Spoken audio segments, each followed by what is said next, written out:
பொழுதுல ஆண்டுடைய இறை சன்னிதானம் நாடி வழிபாட்டிற்கு என்று உங்களை அன்போடு வாழ்த்தி வரவேற்றுக் கொள்கின்றேன். நம் அனைவரும் கண்களை மூடி தலை வணங்கி அமைதி செய்து கொள்வோம்.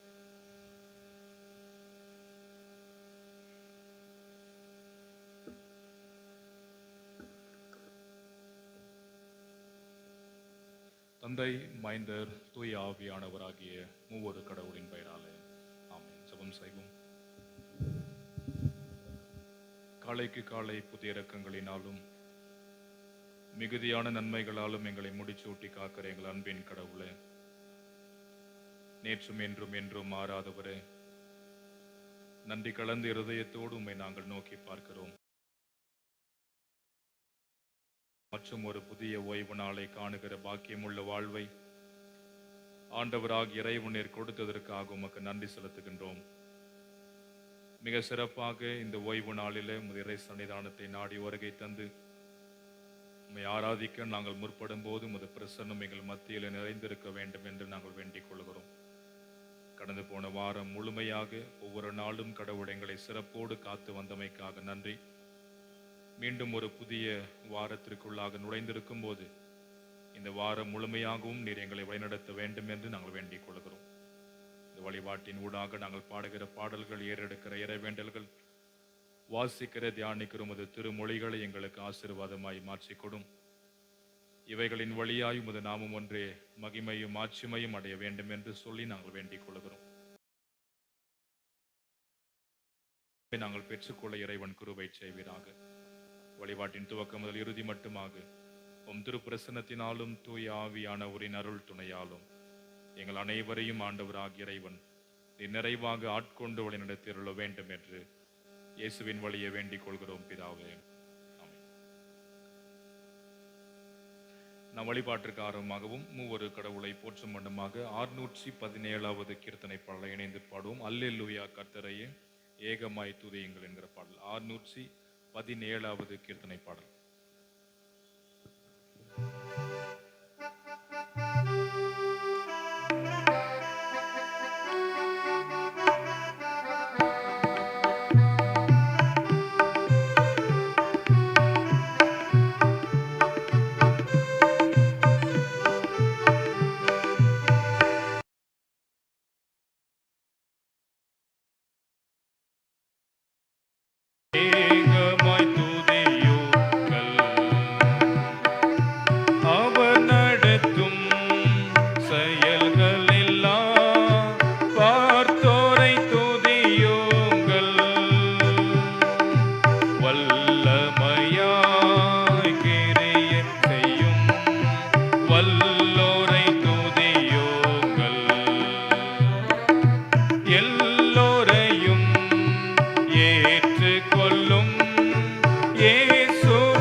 ராஜனம் ஏசுராஜன் பூமியில் ஆட்சி செய்வார்.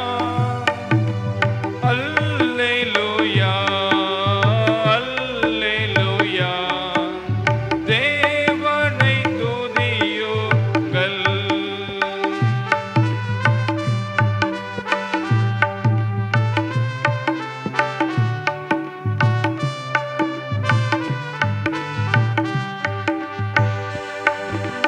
பிள்ளைகளே வாலிபரே தேவனை துதியுங்கள். வாழ்வதனை அவர் பணிக்கே கொடுத்து நீர் துதியுங்கள். பெரியவரே பிரபுக்களே தேவனை துதியுங்கள். செல்வங்களை இயேசுவுக்காய் செலுத்தியே துதியுங்கள். ராஜாதிராஜனம் இயேசுராஜன் பூமியில் ஆட்சி செய்வார். அல்லேலூயா அல்லேலூயா தேவனை துதியுங்கள்.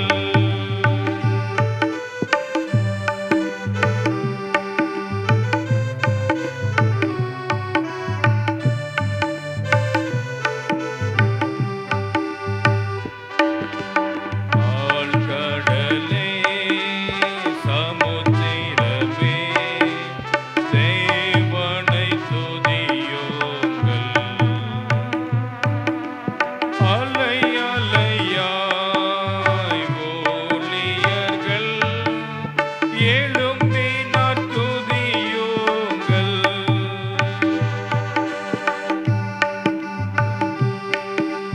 கோடிகளே தேவனை துதியுங்கள். பரலோகத்தை பரிசுத்தர்கள் நிரப்புவார் துதியுங்கள். ராஜாதிராஜனம் இயேசுராஜன் செய்வார். அல்லேலூயா அல்லேலூயா தேவனை துதியுங்கள். நம்ம யாவரும் எழுந்து நின்று பிரதான தேவாரத முறைமை பின்பற்றுவோம். நமது ஆரம்பம் பிதா குமாரன் பரிசுத்த ஆவியின் நாமத்தே உள்ளது.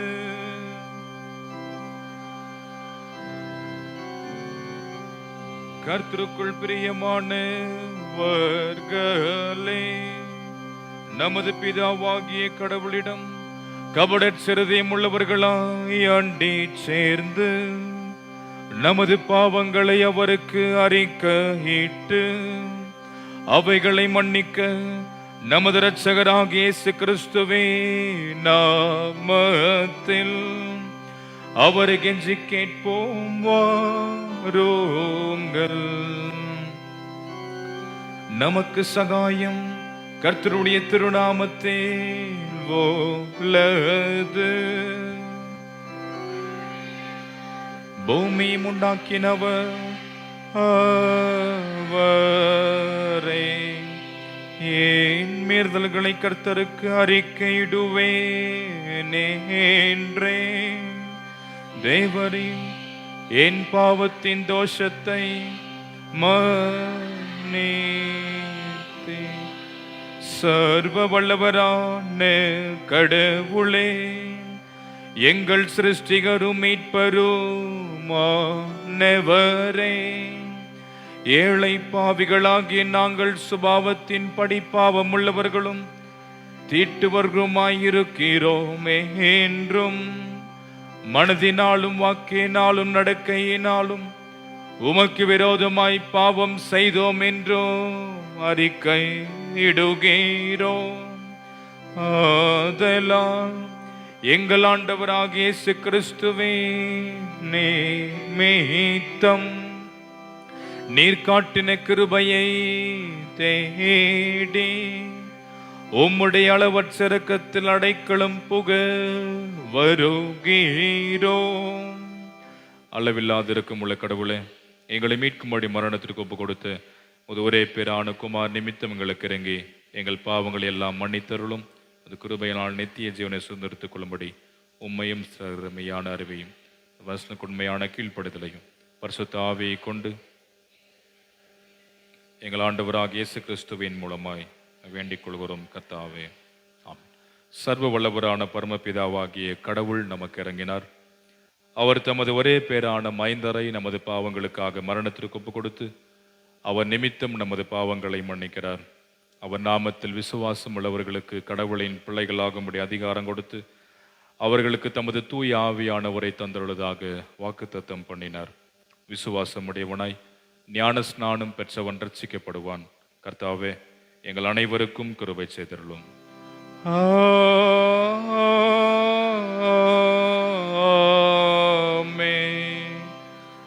கர்த்தர் உயிர்த்தெழுந்த பண்டிகைக்கு பின்கிந்து வருகிறதான முதலாம் ஞாயிற்றுக்கிழமைக்குரிய ஆரம்ப வாக்கியத்தை பின்பற்றுவோம்.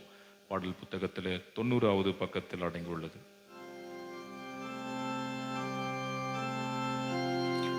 புதிதாய் பிறந்த குழந்தைகளை போ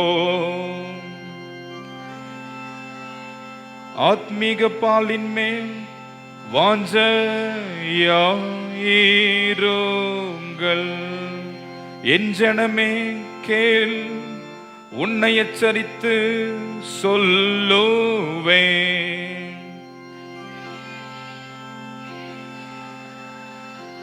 யானாலம் நமது பலமாகிய கடவுளை கம்பீரமாய் பாடுங்கள். யாக்கோபின் கடவுளை கீர்த்தனம் பண்ணுங்கள். பிதாவுக்கும் குமாரனுக்கும் பரிசுத்த ஆவிக்கும் மகிமையுண்டாவதாக.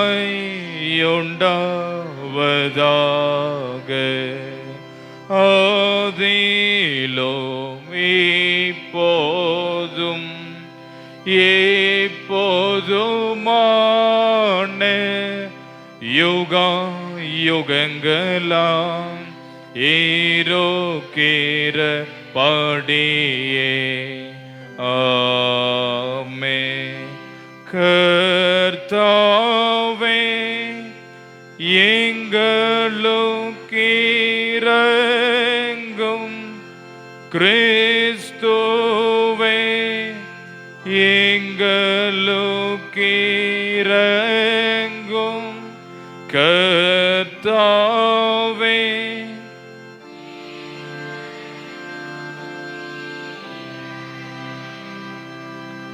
உன்னதத்தில் கடவுளுக்கு மகிமை, பூமியில் மனிதருக்குள் சமாதானம், அவர்கள் மேல் பிரியமாயிருக்கிறார்.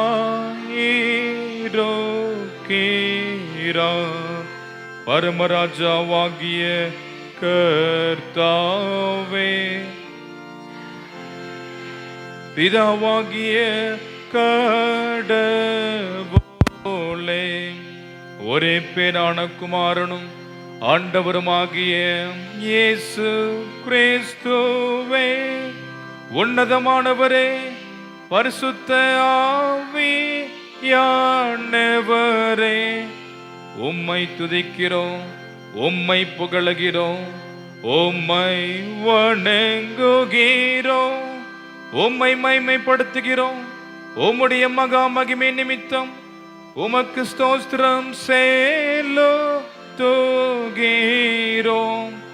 கர்த்தாவாகிய கடவுளே, கடவுளின் நாட்டுக்குட்டியே, பிதாவின் சோதனே, உலகத்தின் பாவங்களை சுமந்து தீர்க்கிறவாறே எங்கள் ஜெபத்தை ஏற்றருளும். பிதாவின் வலது பார்சத்தில் இருக்கிறவாறே எங்களுக்கு இரங்கும். இயேசு கிறிஸ்துவே,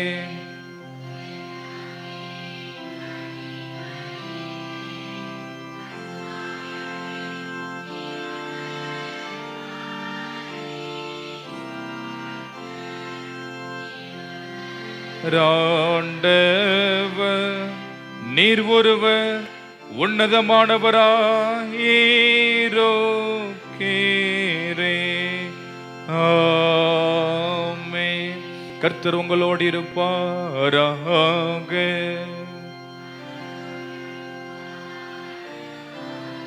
பிரார்த்தனை செய்வோமாக. சர்வ வல்லமையுள்ள கடவுளே, எங்கள் ஆண்டவருடைய உயிர்த்தெழுதலை பயபக்தியோடு கொண்டாடின நாங்கள் உம்முடைய கிருபையினால் அதன் கனிகளை எங்கள் வாழ்க்கையிலும் நடக்கையிலும் கொடுக்கும்படி எங்களுக்கு அருள் புரிய வேண்டும் என்று உம்மோடும் தூய ஆவியோடும் ஏக கடவுளாய் என்றென்றைக்கும் பிழைத்து ஆண்டு கொண்டிருக்கிற உமது மைந்தராக எங்கள் நாதர் கிறிஸ்து இயேசுவின் மூலமாய் உமை வேண்டி கோலோகேரோ.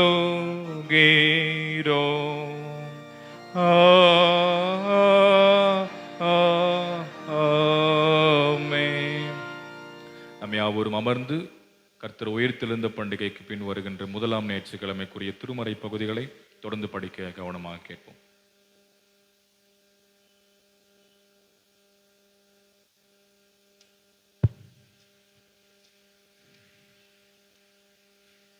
கர்த்தருக்கு ஸ்தோத்திரம். கர்த்தர் உயிர்த்தெழுந்த பண்டிகைக்கு பிந்தின 1ஆம் நாளுக்கு குறிக்கப்பட்ட திருமுறை பகுதியின் உட்பகுதி சங்கீதம் 148வது சங்கீதத்தை நாம் வாசிக்க கவனமாக கேட்போம். சங்கீதம் 148.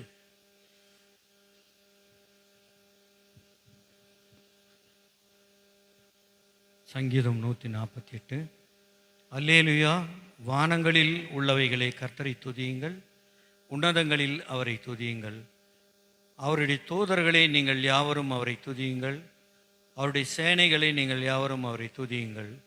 சூரிய சந்திரரே அவரை துதியுங்கள், பிரகாசமுள்ள சகல நட்சத்திரங்களே அவரை துதியுங்கள். வானாதி வானங்களே அவரை துதியுங்கள், ஆகாய மண்டலத்தின் மேலுள்ள தண்ணீர்களே அவரை துதியுங்கள். அவைகள் கர்த்தரின் நாமத்தை துதிக்க கடவது, அவர் கட்டளையிட அவைகள் சிருஷ்டிக்கப்பட்டது. அவர் அவைகளை என்றைக்கும் உள்ள சதா காலங்களிலும் நிலைக்கும்படி செய்தார். மாறாத பிரமாணத்தை அவைகளுக்கு நியமித்தார். பூமியில் உள்ளவைகளே கர்த்தரை துதியுங்கள்,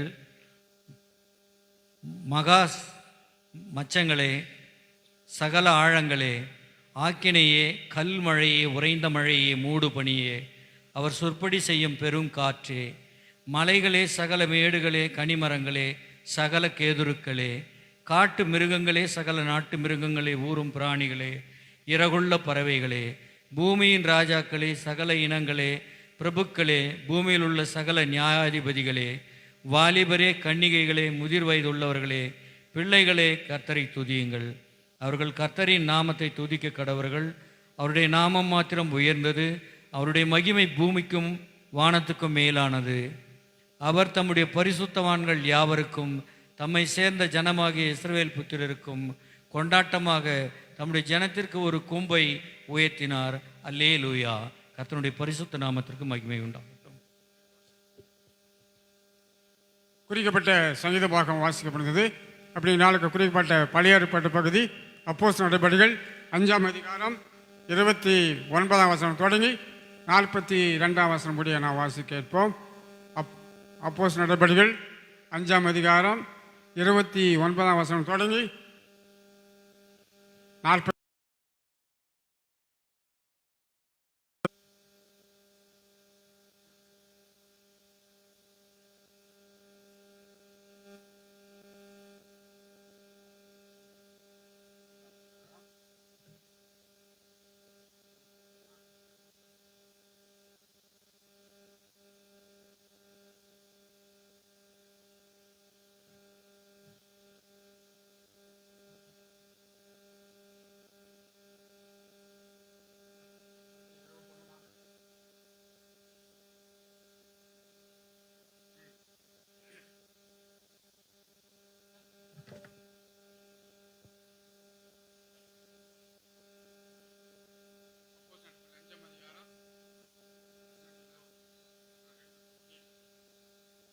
அப்போஸ்தலர் 5ஆம் அதிகாரம் வசனங்கள் 29 முதல் 42 வரை வாசிக்க கேட்போம். அதற்கு பேதுருவும் மற்ற அப்போஸ்தலரும் மறுமொழியாக, மனிதருக்கு கீழ்ப்படுகிறதை பார்க்கிலும் தேவனுக்கு கீழ்ப்படுகிறதே அவசியமாயிருக்கிறது. நீங்கள் மரத்திலே தூக்கி கொலை செய்த இயேசுவை நம்முடைய பிதாக்களின் தேவன் எழுப்பி இஸ்ரவேலுக்கு மனம் திரும்புதலையும் பாவ மன்னிப்பையும் அருள்வாராக. அவரை அதிபதியாகவும் இரட்சகராகவும் தமது வலது கரத்தினாலே உயர்த்தினார். இந்த சங்கதிகளை குறித்து நாங்கள் அவருக்கு சாட்சிகளாய் இருக்கிறோம். தேவன் தமக்கு கீழ்ப்படுகிறவர்களுக்கு தந்தருளின பரிசுத்த ஆவியும் சாட்சி என்றார்கள். அதை அவர்கள் கேட்டபொழுது மூர்க்கமடைத்து அவர்களை கொலை செய்யும்படி யோசனை பண்ணினார்கள். அப்பொழுது சகல ஜனங்களாலும் கனம் பெற்ற நியாயசாஸ்திரியாகிய கமாலியேல் என்னும் பெயருள்ள ஒரு பரிசேயன் ஆலோசனை சங்கத்தில் எழுந்திருந்து அப்போஸ்தலரை சற்று நேரம் வெளியே கொண்டு போகும்படி கட்டளையிட்டு சங்கத்தாரை நோக்கி, இஸ்ரவேலே, இந்த மனிதருக்கு நீங்கள் செய்வதை போல குறித்து எச்சரிக்கையாயிருங்கள். ஏனென்றால் இந்நாட்களுக்கு முன்னே தெயுதாஸ் என்பவன் எழும்பி தன்னை ஒரு பெரியவனாக பாராட்டினான். ஏறக்குறைய 400 பேர் அவனை சேர்ந்தார்கள். அவன் கொல்லப்பட்டான். அவனை நம்பின அனைவரும் சிதறி அவமாய் போனார்கள். அவனுக்கு பின்பு குடிமதிப்பின் நாட்களிலே கலிலேயனாகிய யூதாஸ் என்பவன் எழும்பி தன்னை பின்பற்றும்படி அநேக ஜனங்களை இழுத்தான். அவனும் அழிந்து போனான். அவனை நம்பியிருந்த அனைவரும் சிதறடிக்கப்பட்டார்கள். இப்பொழுது நான் உங்களுக்கு சொல்லுவது என்னவென்றால், இந்த மனிதருக்கு ஒன்றும் செய்யாமல் இவர்களை விட்டுவிடுங்கள். இந்த யோசனையும் இந்த கிரியையும் மனிதரால் உண்டாயிருந்ததினால் ஒழிந்து போகும். தேவனால் உண்டாயிருந்ததேயானால் அதை ஒழித்துவிட உங்களால் கூடாது. தேவனோடு போர் செய்கிறவர்களாக காணப்படாதபடிக்கு பாருங்கள் என்றான். அப்பொழுது அவர்கள் அவனுடைய யோசனைக்கு உட்பட்டு அப்போஸ்தலரை வரவழைத்து அடி கட்டளையிட்டு அவர்களை விடுதலை செய்தார்கள். அவருடைய நாமத்துக்காக தாங்கள் அவமானம் அடைவதற்கு பாத்திரமாக எண்ணப்பட்டபடியால் அவர்கள் சந்தோஷமாய் ஆலோசனை சங்கத்தை விட்டு புறப்பட்டு போய் தினந்தோறும் தேவாலயத்திலேயும் வீடுகளிலேயும் இடைவிடாமல் உபதேசம் பண்ணி இயேசு கிறிஸ்து என்று கூறி சுவிசேஷத்தை பிரசங்கித்தார்கள் என்றார். குறிக்கப்பட்ட பழைய ஏற்பாட்டு பகுதி வாசிக்கப்படுகிறது. அப்படி நாளுக்கு குறிக்கப்பட்ட நிருப வாக்கியம் 1 பேதுரு 1ஆம் அதிகாரம் 3ஆம் வசனம் தொடங்கி 9ஆம் வசனம் முடிய. ஆமாம், 1 பேதுரு 1ஆம் அதிகாரம் 3ஆம் வசனம் தொடங்கி 9ஆம் வசனம் முடிய. 1 பேதுரு 1ஆம் அதிகாரம் 3 9 முடிய. நம்முடைய கர்த்தராகிய இயேசு கிறிஸ்துவின் பிதாவாகிய தேவனுக்கு ஸ்தோத்திரம் உண்டாவதாக. அவர் இயேசு கிறிஸ்து மரித்தோரிலிருந்து எழுந்ததினாலே அழியாததும் மாசற்றதும் வாடாததுமாகிய சுதந்திரத்துக்கேதுவாக ஜீவனுள்ள நம்பிக்கை உண்டாக்கும்படி தமது மிகுந்த இரக்கத்தின்படியே நன்மை மறுபடியும் ஜெனிப்பித்தார். கடைசி காலத்திலே வெளிப்பட ஆயத்தமாக்கப்பட்டிருக்கிற இரட்சிப்புக்கு ஏதுவாக விசுவாசத்தை கொண்டு தேவனுடைய பலத்தினாலே காக்கப்பட்டிருக்கிற உங்களுக்கு அந்த சுதந்திரம் பரலோகத்தில் வைக்கப்பட்டிருக்கிறது. இதிலே நீங்கள் மிகவும் சந்தோஷப்படுகிறீர்கள். என்றாலும் துன்பப்பட வேண்டியது அவசியமானதால் இப்பொழுது கொஞ்ச காலம் பலவித அழிந்து போகிற பொன் அக்கினினாலே சோதிக்கப்படும். அதை பார்க்கிலும் அதிக விலையேற பெற்றதா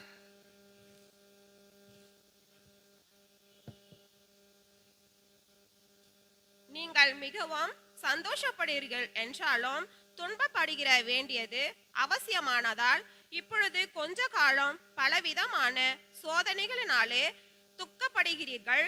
அழிந்து போகிற பொன் அக்கினினாலே சோதிக்கப்படும். அதை பார்க்கிலும் அதிக விலையேற பெற்றதாயிருக்கிற உங்கள் விசுவாசம் சோதிக்கப்பட்டு இயேசு கிறிஸ்து வெளிப்படும் போது உங்களுக்கு புகழ்ச்சியும் கனமும் மகிமையும் உண்டாக காணப்படும். அவரை நீங்கள் காணாமல் இருந்தும் அவரிடத்தில்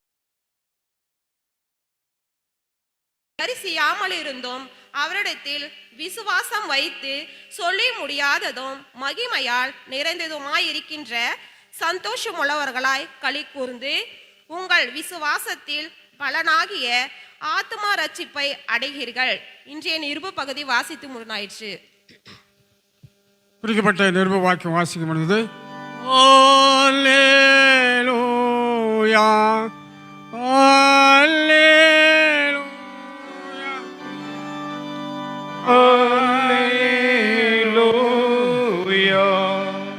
அப்படி நாளுக்கு குறிக்கப்பட்ட சுவிசேஷ பகுதி யோவான் புத்தகம் 20ஆம் அதிகாரம் 19ஆம் வசனம் தொடங்கி 31ஆம் வசனம் முடிய நம்ம திருச்செங்குடைய தலைவர் திரு ஜான்ராஜ் அவர்கள் வாசிக்கும்படி உங்களுக்கு கேட்டுக்கொள்கிறேன்.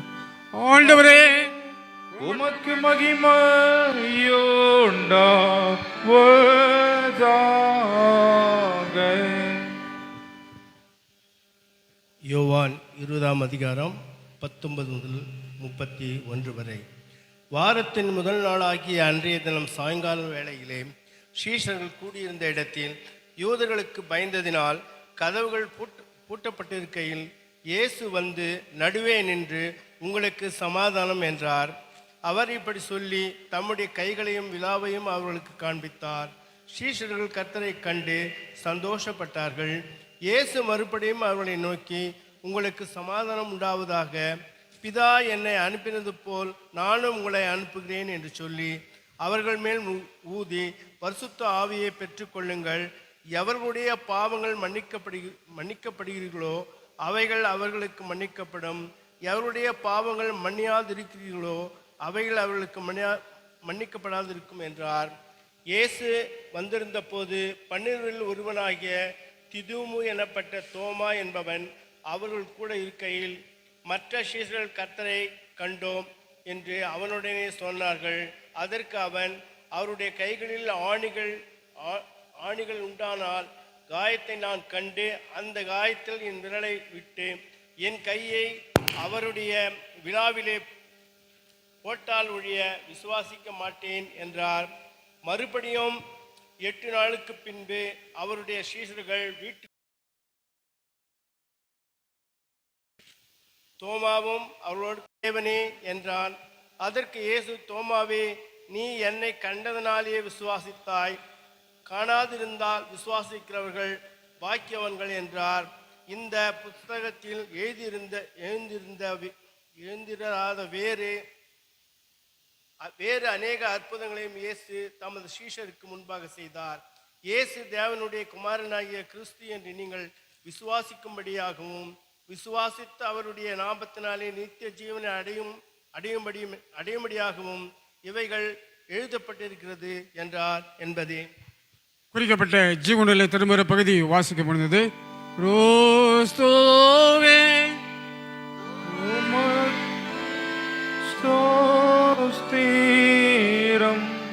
ஆண்டவருடைய வாழ்வை அருளும் திருமொழிகளை படிக்க கேட்டனம். அதற்கு மறுமொழியாக நமது விசுவாசத்தை அப்போஸ்தல விசுவாச பிரமாணத்தின் வழியாக அறிக்கை செய்வோம். பரலோகத்தையும் புலோகத்தையும் படைத்த சர்வவல்ல பிதாவாகிய கடவுளை சுவாசிக்கிறேன். அவருடைய ஒரே பேரான குமாரனும் நம்முடைய ஆண்டவருமாக இயேசு கிறிஸ்துவை சுவாசிக்கிறேன். பரிசுத்த ஆவியினால் கர்ப்பத்தில் உபவித்து கனிமேடத்தில் பிறந்து பொந்து பிலாத்தின் கீழ் பாடுபட்டு சிலுவையில் அறைவுண்டு மரித்து அடக்கம் பண்ணப்பட்டார். பாதாளத்தில் இறங்கி 3ஆம் நாள் மரித்து உருந்து உயிர் தெழுந்தார். அவருடைய உயிர்த்தோரையும் மரித்தோரையும் நியாயத்திருக்க வருவார். பரிசுத்தனரை சுவாசிக்கிறேன். பொதுவான பரிசுத்த கிறிஸ்துவ சபையும் பரிசுத்தனுடைய ஐக்கியமும் பாவ மன்னிப்பும் சரீர உயிர்த்தெழுதலும் விசுவாசிக்கிறேன். ஆமென். நாம் யாவரும் அமர்ந்து ஆண்டுடைய இறை செய்திக்கு ஆயத்தமாக 354வது ஞானப்பாடல், அருள்நாதா நம்பி வந்தேன் நோக்க கடவீர் என்கிற பாடலை நாம் இணைந்து பாடுவோம். கடைசி 5-6 சரணத்தின் போது எழுந்து நின்று பாடுவோம். 354வது ஞானப்பாடல்.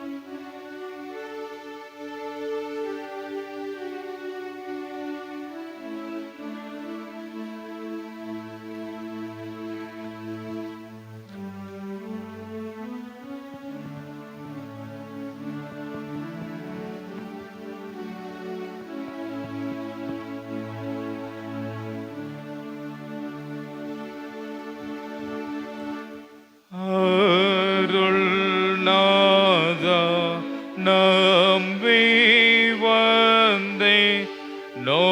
காக்க கடவே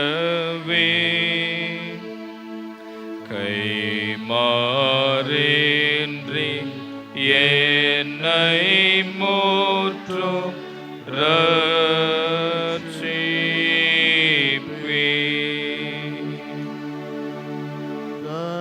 தஞ்சம் வேண்டி நம்பி வந்தேன்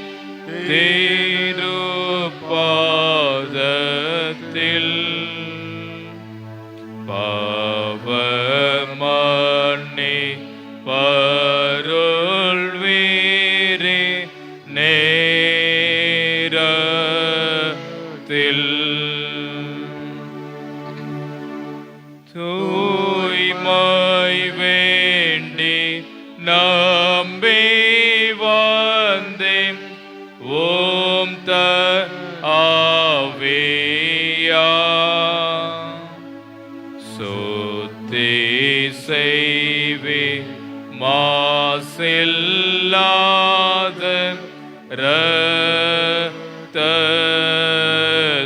இரத்தத்தாம் துணை வேண்டி நம்பி வந்தேன் பாதை காட்டுவே திருப்தி செய்து நீத்தம் நன்மை நல்குவே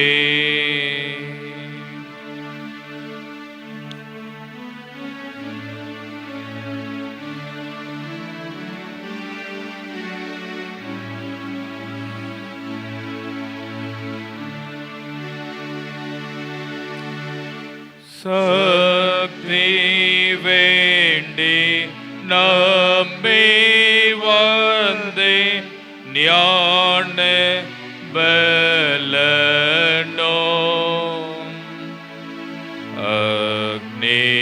அக்னினாவும் வல்ல வாக்கும் ஈந்தேடோ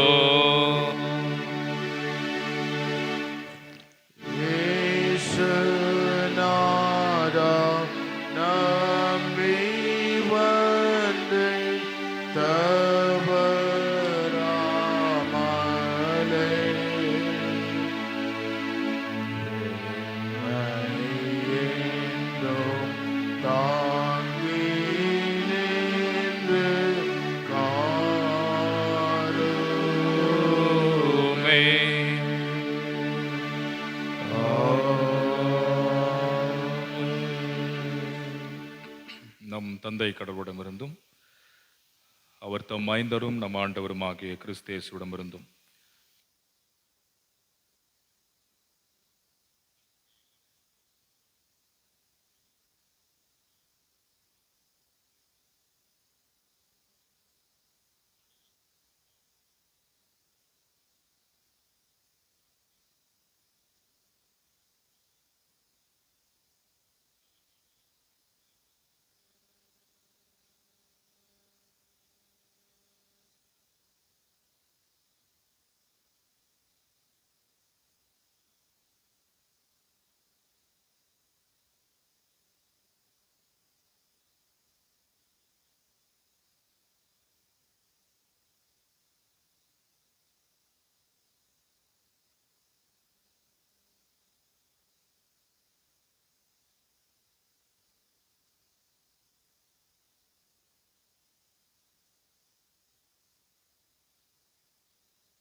கல்லறைக்கு அவர்கள் வராமல் அவர்கள் எங்கே போயிருக்கிறார்கள் என்கின்ற கேள்வி இயேசுவுக்கும் நிச்சயம் இருந்திருக்கும். இந்த 20ஆம் அதிகாரம் யோவான் நற்செய்தியில் இந்த உயிர்த்தெழுதலின் நிகழ்ச்சி யோவானும் பதிவு செய்கிறார். நம்ம கடந்த வாரத்தில் மத்தேயு நற்செய்தியாளர் உயிர்த்தெழுந்த நிகழ்ச்சியை பதிவு செய்தார். அதை நாம் சிந்தனை பகுதியாக வைத்தோம். இன்றைய நாளில் 20ஆம் அதிகாரம் யோவான் நற்செய்தி நூலில் உயிர்த்தெழுந்த நிகழ்வு மிக அழகாக இங்கே பதிவு செய்யப்பட்டிருக்கும். அந்த முதல் வசனத்திலிருந்து படிக்கும்போது நமக்கு தெரியும். அதில் கடைசியாக நாம் பார்க்கிறோம், இயேசு ஆண்டவர் 17வது வசனத்தில் மகதலேனா மரியாவை பார்த்து சொல்லுகின்றார். அதிலே கடைசி வார்த்தைகள் 17வது வசனத்தில், என் சகோதரிடம் போய் நீ சொல்ல வேண்டியது என்ன என்பதை இயேசு சொல்கிறார். 18வது வசனத்தில் மகதலேனா மரியாள் போய் தான் ஆண்டவரை கண்டதையும் அவர் தனக்கு இவைகளை சொன்னதையும் சீஷருக்கு அறிவித்தாள் என்று சொல்லப்பட்டுள்ளது. அவள் பார்த்ததையும் இயேசு சொன்னதை கேட்டதையும் தம் சீடர்கள் எல்லாருக்கும் இந்த பெண் போய் அறிவித்ததாக நாம் பார்க்கிறோம். அப்போ இந்த பெண்மணிகள் எல்லோரும் உயிர்த்தெழுந்த இயேசுவை காண ஆவலோடு இங்கே அவருடைய கல்லறையை நோக்கி வந்தார்கள். அவர்கள் வந்த நோக்கம் ஒருவேளை அந்த நறுமண தைலங்களை, சுகந்த வர்க்கங்களை பூச வந்தார்கள். ஆனால் இந்த உயிர்த்தெழுந்த இயேசுவை அவர்கள் தங்களுடைய கண்ணால் கண்டு மகிழ்ச்சி உற்றார்கள் என்று நாம் பார்க்கிறோம். ஆனால் அவருடைய சீடர்கள் எல்லோரும், அவரோடு நெருக்கமாய் இருந்தவர்கள் எங்கே என்கின்ற கேள்வியை எழுப்பி பார்க்கும்போது நம்முடைய சிந்தனை பகுதி அதற்கு விடை தருகிறது. அவர்கள் எல்லோரும் பூட்டப்பட்டுள்ள அறைக்குள் யூதர்களுக்கு பயந்து ஒளிந்து இருக்கிறார்கள் என்று நாம் பார்க்கிறோம். பயம் என்பது எல்லாருடைய வாழ்க்கையிலும் கட்டாயம் இருக்கும். பயப்படாதவங்க யாராவது இருக்கீங்களா? எனக்கு பயமே கிடையாதுங்க. இருக்கீங்களா? எல்லாருக்கும் ஒரு பயம் இருக்கும் இல்லைங்களா? இது எப்படிப்பட்ட காலகட்டம்?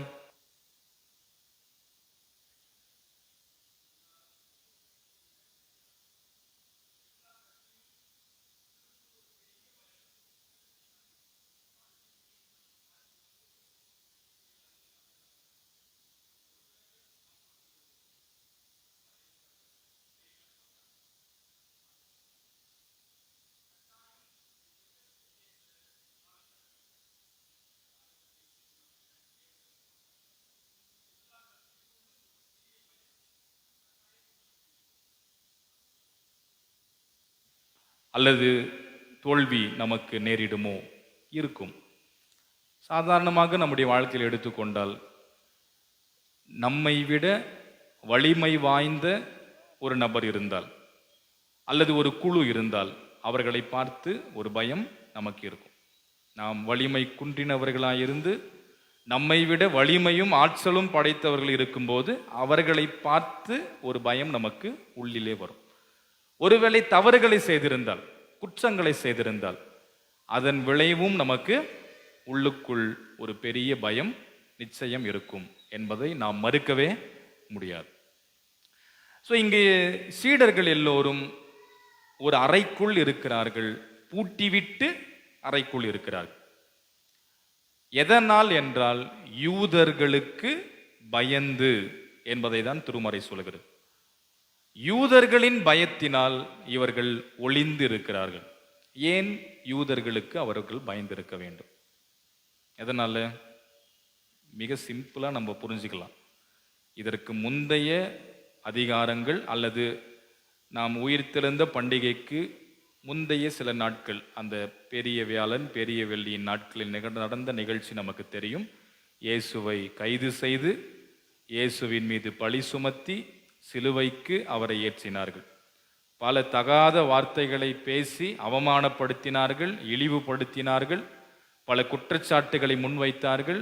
எல்லாவற்றையும் இயேசு ஏற்று சிலுவையில தன் வாழ்வை அவர் விட்டார் நமக்காக என்று நமக்கு தெரியும்.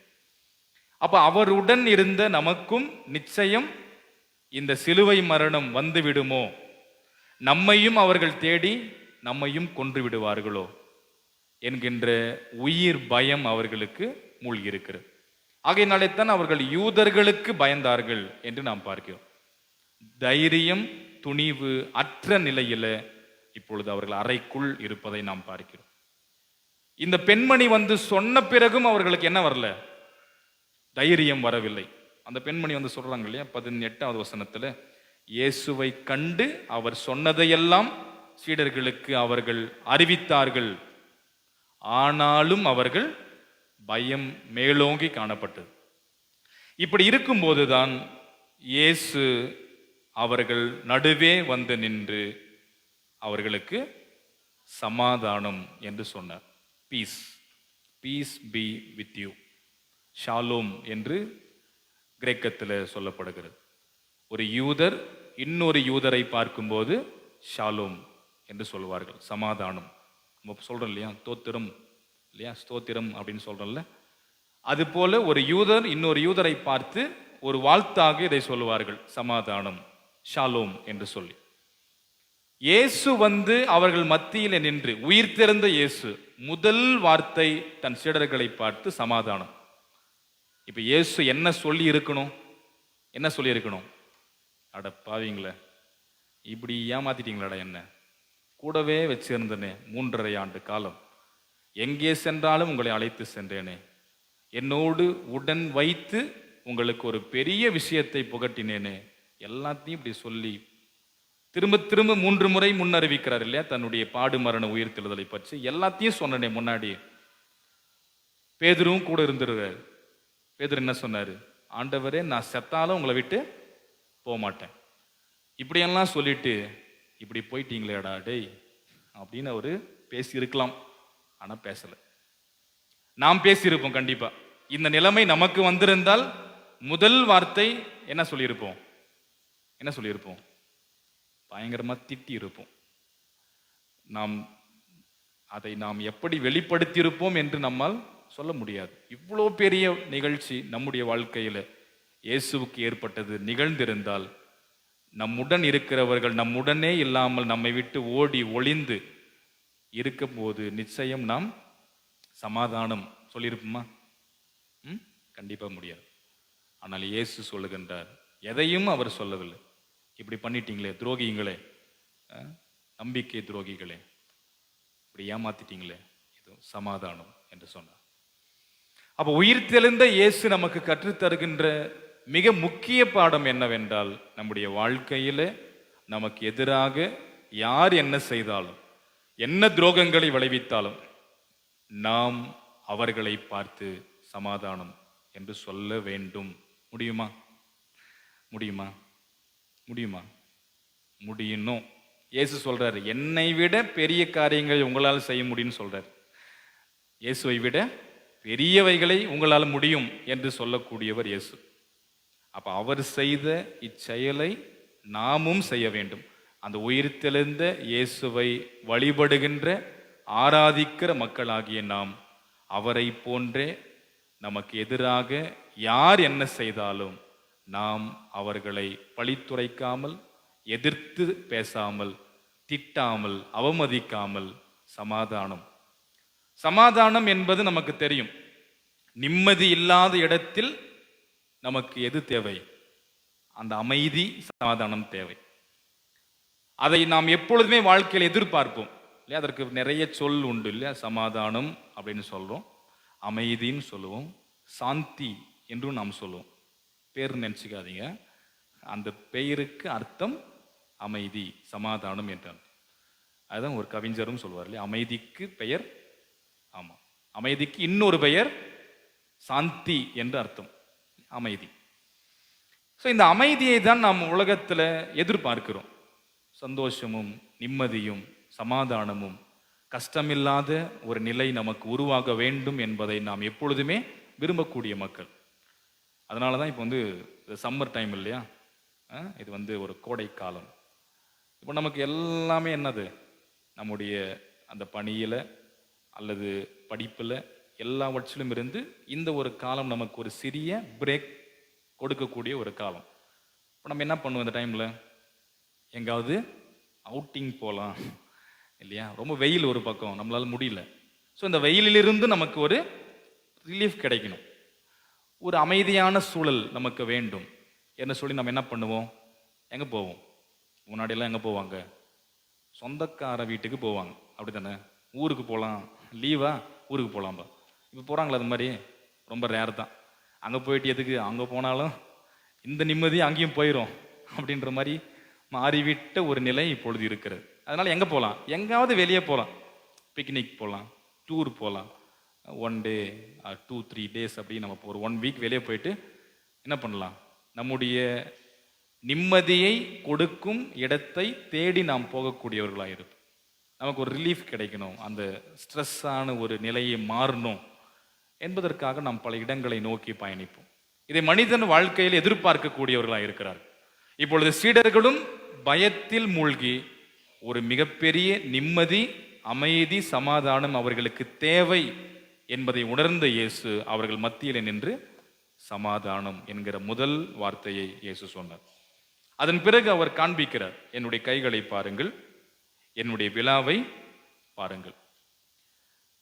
சீஷர் அதை கண்டு சந்தோஷம் அடைந்தார்கள் அப்படின்னு நாம் பார்க்கிறோம். இது எல்லாத்தையும் காண்பிக்கிறார். பாருங்க, ஆணி துளைத்த என் கரம், விலாவிலே குத்தினார்கள் ஈட்டியால், அதையும் பாருங்கள். அதை கண்டு மிகுந்த சந்தோஷத்தை சீடர்கள் பெற்றுக்கொண்டதாக நாம் பார்க்கிறோம். இதை பெற்ற பிறகு இயேசு மறுபடியும் அவர்களிடம் உங்களுக்கு சமாதானம் திரும்ப திரும்ப சொல்லுகின்றார். ஸோ இந்த நிகழ்ச்சி முடிவடைந்த பிறகு 8 நாளைக்கு பின்பு என்று அடுத்த நிகழ்ச்சி ஆரம்பமாகும். 25வது வசனத்திலிருந்து நாம் தொடர்ந்து படிக்கும்போது, குறிப்பாக 26வது வசனத்தில், மறுபடியும் 8 நாளைக்கு பின் சீஷர் முன்போலவே வீட்டிற்குள் இருந்தார்கள், தோமா அவர்களோடு இருந்தார், கதவுகள் பூட்டியிருந்தது, இயேசு வந்து நடுவே நின்று உங்களுக்கு சமாதானம். இந்த பகுதியில் 3 முறை இயேசு சமாதானம் சமாதானம் சமாதானம் என்று சொல்லுகிறார். இதை இயேசு வாழ்வில கற்பித்தவர் சீடர்களுக்கு. லூக்கா நற்செய்தி நூலை படிக்கும்போது நமக்கு தெரியும். லூக்கா 10ஆம் அதிகாரம் 5வது வசனம். அந்த 10ஆம் அதிகாரத்தின் முதல் வசனத்திலிருந்து படிக்கும்போது 70 பேரை தெரிவு செய்கிறார். 2 பேரை என்ன பண்றாரு? ஊழியத்துக்கு அனுப்பி வைக்கிறார். போங்க, எதையெல்லாம் கொண்டு போக வேண்டும், எதையெல்லாம் கொண்டு போக கூடாது என்கின்ற ஒரு பெரிய இன்ஸ்ட்ரக்ஷனை இயேசு சீடர்களுக்கு வழங்குவார். அப்படி சொல்லும் போது அதில் இயேசு சொல்லும் ஒரு வார்த்தை 5வது வசனத்துல வாசிங்க. ஒரு வீட்டிற்குள் நீங்கள் பிரவேசித்தால் இந்த வீட்டிற்கு சமாதானம் உண்டாவதாக என்று சொல்ல வேண்டும் என்கின்ற ஒரு மிக முக்கியமான போதனையை இயேசு சீடர்களுக்கு சொன்னார். ஒரு வீட்டுக்கு போறீங்கன்னா முன்னாடி என்ன சொல்லணும்? சமாதானம். நம்ம சொல்லுவோமா? ஒரு வீட்டுக்குள்ள போனா நமக்கு பிடிக்காத வீட்டுக்கு வேற வழி இல்லாம போயிட்டு அப்படின்னா நமக்கு ஒரு வரும், இவங்க என்ன ஆகணும் சொல்லுவோம்ல, என்னன்னா சொல்லுமோ எல்லாத்தையும் சொல்லுவோம். ஆனால் இயேசு விரும்பக்கூடிய ஒரு விஷயம் என்ன அப்படின்னா, ஒரு வீட்டுக்கு போன என்ன பண்ணுங்க? முதலாவது சமாதானம் அப்படின்னு சொல்லுங்க. உங்களுக்கு நிம்மதி இருக்கட்டும், அமைதி உண்டாகுக என்று சொல்லுங்க. அந்த சமாதானத்தின் சீலன், சமாதானத்தின் விரும்பக்கூடிய நபர் அங்கே இருந்தால், அதற்கு தகுதியானவர் அதில் இருந்தால் அவர்களுக்கு என்ன கிடைக்கும்? நீங்கள் கூறின சமாதானம் கிடைக்கும். இல்லை என்றால் அது உங்களிடமே திரும்பி வந்துவிடும் என்று இயேசு ஏற்கனவே கற்பித்தவர். அந்த இயேசு யார் என்பதை பழைய ஏற்பாட்டில் எசையா நூலிலே சொல்லப்பட்டுள்ளது. அவர் சமாதானத்தின் காரணர், சமாதானத்தின் பிரபு, is a prince of peace. சமாதானத்தை வழங்கக்கூடிய அரசரே அவர்தான் என்று சொல்லப்பட்டிருக்கும். அந்த இயேசு பயத்தில் மூழ்கியிருக்கின்ற சீடர்களிடம் மீண்டும் மீண்டும் சொல்லுகிறார் சமாதானம் என்று சொல்லி. நம்முடைய வாழ்க்கையில நாமும் பிறருக்கு இந்த சமாதானத்தை என்றும் வழங்கும் மக்களாக இருக்க வேண்டும். அது நம்முடைய வாழ்க்கையின் வழியை எப்படி வழங்க முடியும்? வாயில சொல்லிடலாம் சமாதானம்பா சொல்லலாம்ல. ஆனால் அந்த சமாதானம் எப்படி அவங்களுக்கு முழுமையாய் கிடைக்கும்? இப்போ அவங்க கஷ்டத்தில் இருக்கிறாங்க, அந்த கஷ்டத்தை போக்கக்கூடிய ஒரு விஷயத்தை நாம் செய்தால் அவங்களுக்கு என்ன ஆகும்? என்ன ஆகும்? சமாதானம் கண்டிப்பாக வரும், நிம்மதி அவங்களுக்கு கிடைக்கும், அமைதி அவர்களை சூழ்ந்து கொள்ளும். ஸோ இதை தான் இயேசு விரும்புகின்றார். அவருடைய நிலைமை மாறும்போது நிச்சயம் ஒரு நபர் அல்லது ஒரு குடும்பம் அல்லது ஒரு குழு எல்லோரும் அந்த சமாதானத்தை பெற்றுக்கொள்ள முடியும். இதை இப்படிதான் அன்றைக்கு அந்த 10 பேர், முதலாவது 10 பேர், தோமா அங்கே இல்லை, அவர்கள் பூட்டப்பட்டுள்ள அறையில் இருக்கும்போது முதல் வார்த்தை சமாதானத்தை சொல்லி அவர்களை ஆற்றல் படுத்துகிறார்.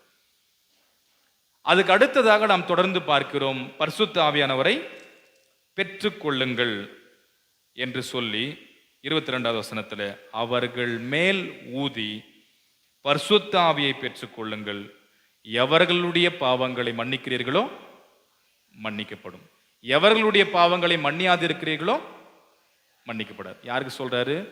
துரோகம் செய்த, அவரை விட்டு ஓடின, அவருடன் இல்லாமல் உயிர் பயத்துல ஓடிப்போன சீடர்களை பார்த்து இயேசு சொல்லுகின்றார், நீங்க மன்னிச்சா மன்னிக்கப்படும், மன்னிக்கலனா மன்னிக்கப்படாது. இப்ப அவங்களுக்கு என்ன தேவை? பாவ மன்னிப்பு தேவை அப்படின்னு நம்ம யோசிக்கலாம். ஆனால் இயேசு சிலுவையில ஏற்கனவே எல்லாருடைய பாவத்திற்காக அன்றைக்கே மரித்து உயிர்த்தெழுந்தார். அதனாலதான் அந்த முதல் வார்த்தை இயேசு சிலுவையில சொல்றார், பிதாவே இவர்களுக்கு மன்னியும், தாங்கள் செய்கிறது அறியாமல் செய்யலாம். அந்த மன்னிப்பை அன்றைக்கே வழங்கினவர். சிலுவை சாவின் வழியாக, உயிர்த்தெழுதலின் வழியாக எல்லாருடைய பாவத்தையும் முழுமையாக மன்னித்து ஒரு புது வாழ்வை உருவாக்கி தந்தவர் ஆண்டவராகிய இயேசு கிறிஸ்து. அப்ப அந்த சீடர்களுக்கும் இயேசு ஏற்கனவே தன் சிலுவை சாவின் வழியாக மன்னிப்பை கொடுத்து விட்டார். இப்பொழுது அந்த சீடர்கள் எல்லோரும் புது படைப்பாக மாறி இருக்கிறார்கள்.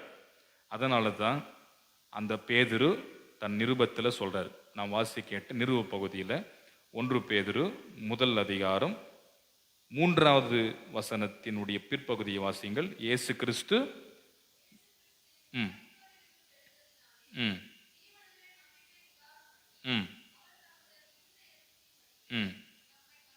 நம்மை மறுபடியும் ஜெனிப்பித்தார், நம்மை மீண்டும் பிறக்கச் செய்திருக்கிறார். அப்ப நாம் அனைவரும் புதிய குழந்தைகள் போல. அதுதான் நம்ம ஆரம்ப வாக்கியத்துல நாம் பாடின முக்கியமான ஒரு வார்த்தை. நம்மை மீண்டும் அவர் ஜெனிப்பித்திருக்கிறார். ஒரு புது படைப்பாக புதிய குழந்தைகள் போல நாம் பிறந்திருக்கிறோம். எதில் என்றால் இயேசுவினுடைய பாடு மரண உயிர்த்தெழுதலில் நாம் அனைவரும் புதிய குழந்தைகளாக பிறந்திருக்கிறோம், புது படைப்பாக உருமாறி இருக்கிறோம். அப்போ அன்றைக்கு அந்த சீடர்கள், அந்த பேதுரு தான் இங்க பதிவு செய்யறாரு இந்த விஷயத்தை. அப்ப அந்த சீடர்கள் அன்றைக்கு புது படைப்பாக மாறி இருப்பதினால் இயேசு அவர்களுக்கு இந்த ஆவியை பெற்றுக்கொண்டு மன்னியுங்கள், மன்னிக்கப்படும், மன்னியாமல் இருந்தால் மன்னிக்கப்படும் என்கின்ற ஒரு பெரிய அதிகாரத்தை, அதுதான் நம்ம கேத்தகிசம்ல நம்ம பார்க்கிறோம். அருள் திரு முனைவர் மார்ட்டின் லூதர் அவர்கள் அந்த சிறிய கத்தேகிசம்ல அதை நம்ம டீச் பண்ணோம். கேத்தகிசம்ல நம்ம கன்ஃபர்மேஷன் எடுத்த பிள்ளைகளுக்கு நாம் அதை போதித்தோம். அதில் அந்த பாவ அறிக்கையில் வரக்கூடிய ஒரு இணை தலைப்பு, சப் டாபிக் நீங்கள் பார்த்தீங்கன்னா the office of the key அப்படின்னு சொல்றார் லூத்தர். திறவுகோள்களின் அதிகாரம். அது என்ன அதிகாரம்னா, திருச்சபைக்கு, ஆயருக்கு, சபைக்கு இயேசு கொடுத்த சிறப்பான அதிகாரம். ஒரு சுப்ரீம் அத்தாரிட்டி அதை இயேசு கொடுக்கிறார். என்னன்னா, ஒரு நபர் தன் பாவ நிலையை உணர்ந்து மனம் திரும்பி வரும்போது அவருக்கு என்ன பண்ணணும்? திருச்சபை பாவ மன்னிப்பை அருள வேண்டும். மனம் திரும்பாமல் வந்தால், நான் என்ன தவறை செய்துவிட்டேன் என்று சொல்லி நின்றால், நான் பாவ மன்னிப்பை பெற்றுக்கொள்ள நான் மாட்டேன், என் மனம் ஏற்காது, நான் பரிசுத்தமாக இருக்கிறேன், நான் எந்த குற்றமும் செய்யவில்லை என்று நிற்கும்போது சபை அவர்களுக்கு பாவ மன்னிப்பை கொடுக்காமல் நிறுத்தி வைக்க வேண்டும். அவர்கள் எப்பொழுது திருந்தி நிற்கிறார்களோ அப்பொழுது பாவ மன்னிப்பை அருள வேண்டும் என்பதை இயேசு அன்றைக்கு சீடர்களுக்கு இந்த அதிகாரத்தை கொடுத்தார். இதை லூதர் சொல்லுகின்றார், இந்த அதிகாரம் ஆயருக்கும் சபைக்கும் கொடுக்கப்பட்ட ஒரு பெரிய அதிகாரம் என்று சொல்லி. அப்ப யார் மனம் திரும்பி வந்தாலும் மன்னிக்க வேண்டும், மனம் திரும்பாமல் வந்தால் அந்த மன்னிப்பை நிறுத்தி வைக்க வேண்டும் அவர்கள் திருந்தும் வரையில். இதை தான் நாம் இன்றளவும் திருச்சபையிலே கடைபிடித்து கொண்டிருக்கிறோம். ரொம்ப முக்கியமாக அப்போ மன்னிப்பை அருளினால் அந்த மன்னிப்பு அவர்களுக்கு கிடைக்கும், அருளவில்லை என்றால் கிடைக்காது என்கின்ற சிறப்பு அதிகாரத்தை ஆண்டவர் நம்முடைய வாழ்க்கையிலே நமக்கும் அவர் வழங்கியிருப்பதை நாம் பார்க்கிறோம். இந்த நிகழ்ச்சி எல்லாம் முடிவடைந்த பிறகுதான் 24வது வசனத்திலிருந்து நாம் பார்க்கிறோம். அந்த 12 ஒருவனான திதிமு எனப்பட்ட தோமா என்று சொல்லப்பட்டுள்ளது. இப்போ முதல் முறை இயேசு தோன்றின போது அங்கே தோமா இல்லை. அப்ப யார் தான் இருந்தாங்கன்னா அந்த 10 பேர். இப்போ யூதாஸ் இறந்து விட்டார், தோமா இல்லை, மீதமுள்ள 10 பேர் அறையில் இருந்தார்கள். அடுத்த நிகழ்ச்சி எங்கே ஆரம்பமாகிறது என்றால் அந்த 26வது வசனத்திலிருந்து தான். அப்ப 24, 25 தோமா அவர்களிடம் மீண்டும் வந்தபோது அவர்கள் சொல்லுகிறார்கள், இயேசுவை நாங்கள் கண்டோம். 25 அப்படி சொல்லும்போது தோமா சொல்றாரு, அதெல்லாம் முடியாது. அவருடைய கைகளில் ஆணி துளைத்த அந்த கைகளில் நான் என்ன பண்ணணும், அதான் பார்க்கணும். அந்த விழாவில் ஈட்டியால் குத்தப்பட்ட அந்த விழாவில் என் விரலை இட்டு பார்க்க வேண்டும். இது எல்லாத்தையும் நான் பண்ணாதான் நான் நம்புவேன். நீங்க பார்த்துட்டீங்க, நான் பார்க்கணும்ல, நீங்க சொல்றதை நான் எப்படி ஏற்றுக்கொள்வது என்கிற நிலையிலே அவர் இருக்கிறார். 26 தான் மறுபடியும் 8 நாளைக்கு பின்பு. அப்போ முதல் நிகழ்ச்சி அன்றைய தினம் மாலையில் நடைபெற்றதாக யோவான் பதிவு செய்கிறார். என்றைக்குன்னா உயிர்த்தெழுந்த நாளின் மாலையில் நடந்தது முதல் நிகழ்ச்சி. அந்த 10 பேர் மத்தியில் வந்து சமாதானம் சொல்ற அந்த மாலையில் 8 நாளைக்கு பின்பு, அதுனா இன்னைக்கு. இதை நம்ம ட்ரெடிஷ்னலாக ஃபாலோ பண்றது இதுதான். நீங்க எப்பயுமே பாருங்க, உயிர்த்தெழுந்த பண்டிகைக்கு பின் வருகின்ற முதல் ஞாயிறு, அதாவது சண்டே டு சண்டே 8 நாள் வரும். அந்த 8 நாள் பிறகு நடைபெற்ற அந்த நிகழ்ச்சியாகத்தான் இது பதிவு செய்யப்பட்டிருக்கும். இது நம்ம எப்பயுமே வந்து நீங்க நற்செய்தி பகுதி நமக்கு உயிர்த்தெழுந்த பண்டிகை பின் வருகின்ற முதல் ஞாயிறு இந்த பகுதி தான் வரும், கட்டாயம் வரும். அந்த 8 நாளைக்கு பின்புதான் தோமாவும் இருந்தார், சீடர்களும் இருந்தார்கள் என்று ஆரம்பமாகும். அப்ப இந்த திதிமு எனப்பட்ட தோமா, திதிமு அப்படின்ற கிரேக்க சொல்லுக்கு என்ன பொருள் அப்படின்னா ட்வின் அப்படின்னு அர்த்தம், இரட்டை என்று பொருள். அப்படின்னு நம்ம சொல்லுவோம்ல, இந்த 2 கட்டம் அப்படின்னு சொல்லுவோம், டபுள் மைண்டட். ஸோ இப்படியும் பேசுவாங்க, அப்படியும் பேசுவாங்க. ஸோ தோமா பார்த்தீங்கன்னா அப்படிதான். அதற்கு சில உதாரணங்களை எடுத்துக்கொள்ள வேண்டும் என்றால் இதே யோவான் நற்செய்தி நூலில் 2 பகுதியை நம்ம பார்க்கலாம். ஒன்று யோவான் 11ஆம் அதிகாரம், நமக்கு தெரியும் லாசரனுடைய உயிர்த்தெழுதல் நிகழ்ச்சி. அந்த பகுதியில் ஒரு பக்கம் சீடர்கள் சொல்வார்கள், ஆண்டவரே நாம் அந்த பெத்தானியாவுக்கு போனால் நம்மை ஏற்கனவே கல்லெறிய ஆயத்தமா இருக்கிறார்கள், போனாங்கன்னா கல் எறிவாங்க ஆண்டவரே, போவேனா அப்படின்னு ஒரு கூட்ட சீடர்கள் சொல்வார்கள் எல்லோரும்.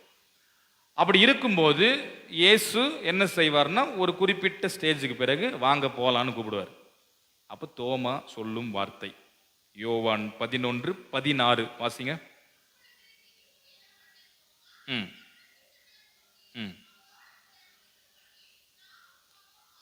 வாருங்கள் நாமும் அவருடன் போய் என்ன பண்ணலாம், செத்து போலாம், வாங்க அவருடன் போய் சாகலாம். சீடர்கள் ஒரு பக்கம் சொல்லுகிறார்கள், போனா கல் எறிவாங்க ஆண்டவரே. இதுக்கு அப்படியே அடுத்தது சொல்றாரு, வாருங்கள் போய் சாகலாம். இவங்க ஒரு பக்கம் பேசுனாங்கன்னா இவர் ஒரு பக்கம் பேசுவார். இதே யோவான் 14ஆம் அதிகாரத்தில் நாம் பார்க்கிறோம், நமக்கு பரிச்சயமான பகுதி தான். இயேசு சொல்கின்றார், நான் உங்களுக்காக ஒரு ஸ்தலத்தை ஆயத்தம் செய்ய போகிறேன், நான் போய் வந்து மீண்டும் உங்களை அவ்விடத்திற்கு அழைத்து கொண்டு போவேன் அப்படின்னு சொல்லும்போது தோமா சொல்றார் 5வது வசனத்தில், ஆண்டவரே நீர் போகிற இடம் தெரியாது, வழி எப்படி தெரியும் என்று சொல்ல இயேசு சொல்வார், வழி சத்தியம் ஜீவன் நான் தான், நானே வழி நானே சத்தியம் நானே, I am the way truth and life. நமக்கு பரிச்சயமான ஒரு வசனம் தான் அது. அப்ப இங்க ஒரு பக்கம் சீடர்கள் அமைதியாக அவர்கள் உள்ளம் கலங்கினவர்களாய் இருக்கும்போதுதான் உங்கள் இருதயம் கலங்காதிருப்பதாக என்று ஆரம்பித்து பேசிக்கொண்டே வருகின்றார் இயேசு. இவர்கள் எல்லோரும் அமைதியாக அவர் சொல்லும் வார்த்தைகளை கேட்டுக்கொண்டிருக்கும் போது இடையில் குறுக்கிட்டு தோமா சொல்வார், நீங்க எங்க போறீங்க? அந்த இடமே தெரியாது, அதுக்கான ரூட் வழி எப்படி எங்களுக்கு தெரியும் என்று பேசக்கூடிய நபர்தான் தோமா. நம்முடைய சிந்தனை பகுதியில் நாம் பார்க்கிறோம், சீடர்கள் பூட்டப்பட்ட அறையில் இருக்கிறார்கள், தோமா அங்கே இல்லை. இவர்கள் இப்படி இருந்தால் இவர் அப்படி இருப்பார். இங்க எல்லாருங்கிறாங்க, அவர்களோடு இல்லை. இவர்கள் எல்லோரும் இப்பொழுது இயேசுவை கண்டு மகிழ்ந்தார்கள். அவர் சொல்றாரு, நான் பார்த்தாதான் அந்த மகிழ்ச்சி எனக்கு கிடைக்கும். இன்னொரு பக்கம் இவர்கள் எல்லோரும் இயேசுவை விசுவாசித்தார்கள். இயேசுவே சொல்கிறார், அவ்விசுவாசியா இராமல் விசுவாசம் உள்ளவனாயிரு. ஸோ இப்படிதான் அந்த பெயருக்கு ஏற்றது போல திதிமு அப்படின்னு சொல்லப்படுகின்ற அந்த இரட்டை சிந்தனையோடு இப்படி அப்படி என்று இருக்கக்கூடிய ஒரு நிலையில்தான் தோமா காணப்பட்டார். அப்ப அந்த 8 நாளைக்கு பின்பு இயேசு வந்து அவர்கள் மத்தியிலே நின்று மீண்டும் சொல்லுகிறார் சமாதானம்.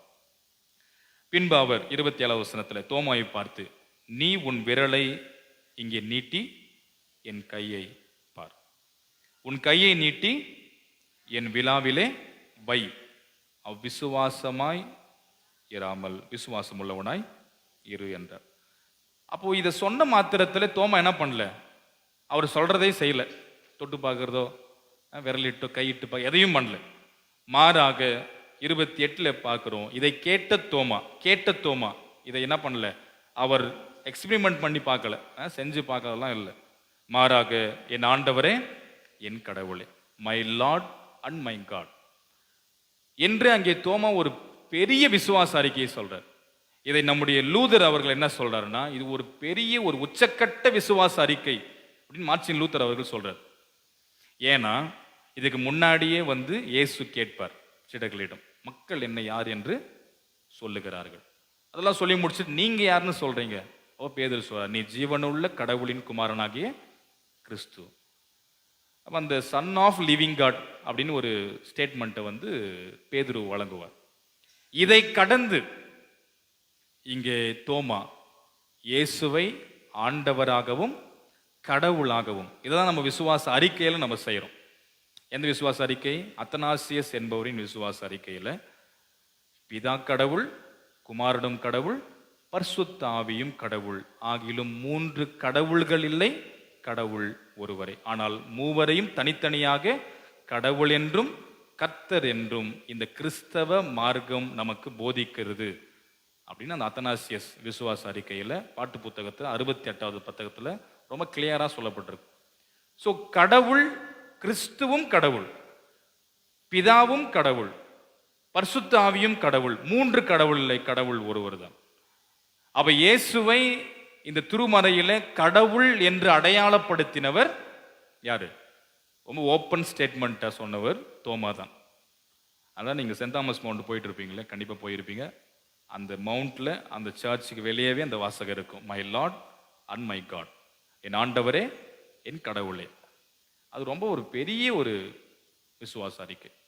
ஸோ அந்த தோமா தான் இங்க இந்தியாவுக்கு வந்தார் என்கின்ற ஒரு நெடிய வரலாறு நம் மத்தியில் இருக்கிறது இல்லையா? நான் இந்தியாவில், தமிழ்நாட்டில், சென்னையில் இல்லையா, அந்த அந்த மவுண்ட் இல்லையா, அந்த பரங்கி மலை, சென்ட் தாமஸ் மவுண்ட் அப்படின்னு அது இப்போ சொல்லப்படுகிறது. அது இங்கே அவர் வந்து இங்கே மரித்தார் என்கின்ற ஒரு உண்மையான வரலாறை இன்றளவும் இந்த கிறிஸ்தவத்தில் எல்லோரும் ஏற்று நம்பிக்கொண்டு தான் இருக்கிறோம். இந்த உலகமும் அதை ஏற்றுக்கொண்டு தான் இருக்கிறது, இங்கே வந்தார் என்று சொல்லி. ஸோ அந்த தோமாவினுடைய அந்த விசுவாச அறிக்கை மிக சிறப்பு மிக்கதாக இங்கே பார்க்கப்படும். அதனால தான் இயேசு அடுத்தது சொல்லுகின்றார், நீ கண்டதினாலே நம்பினாய், விசுவாசித்தாய், ஆனால் காணாமல் விசுவாசிக்கிறவர்கள் பாக்கியவான்கள் அப்படின்றார். இப்போ நாமெல்லாம் பார்த்தோமா, இயேசு கூட நம்ம வாழ்ந்தோமா?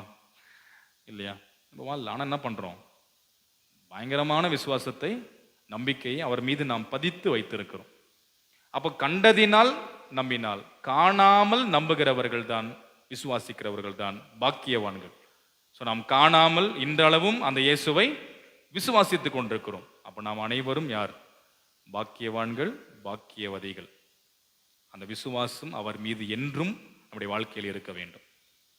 ஸோ அவர் மீது அந்த விசுவாசத்தை வைத்து நம்முடைய வாழ்க்கையில நாம் ஒரு துணிவை பெற வேண்டும்.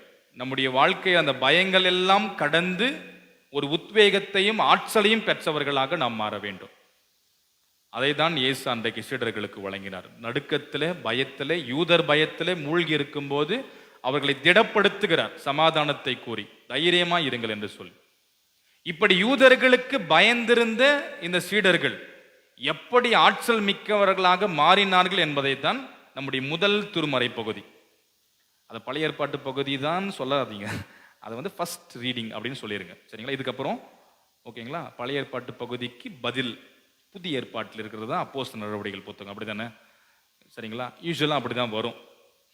இந்த ஃபர்ஸ்ட் ரீடிங்கே நமக்கு அப்போஸ்தலர் அந்த ரீடிங் வரும். ஆக்ட்ஸ் ஆஃப் த அப்போஸ்தலர் அப்படின்னு சொல்லுவாங்க, அப்போஸ்தலர் நடவடிக்கைகளின் புத்தகம்.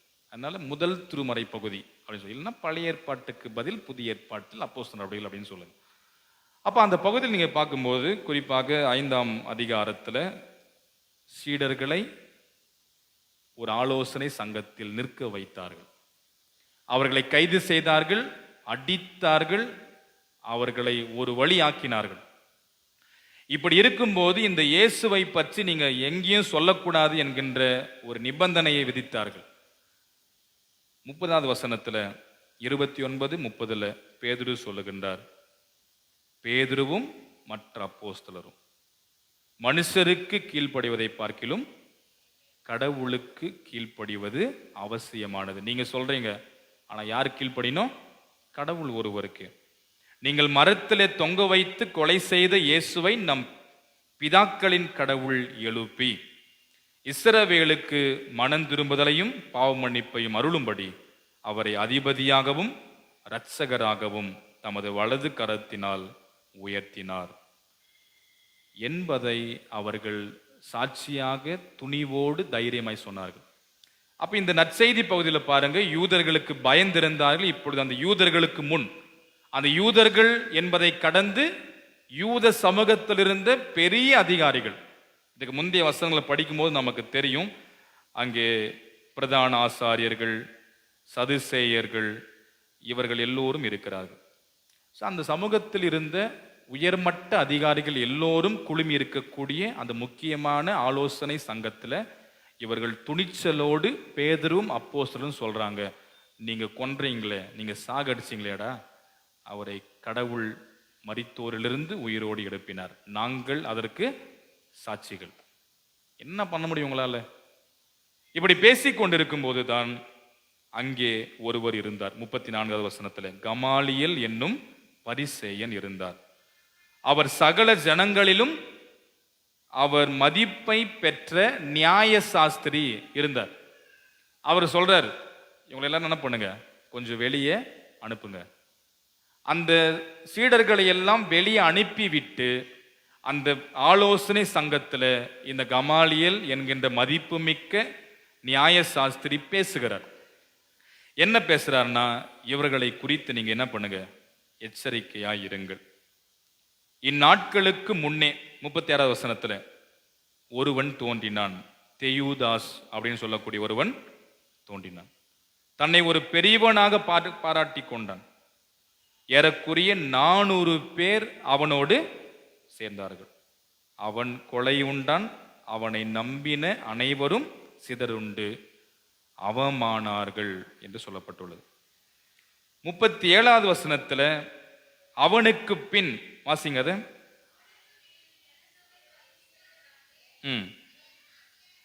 கலிலேயனாகிய யூதாஸ் என்பவன் தோன்றினான், அவனையும் அநேகர் பின்பற்றினார்கள்.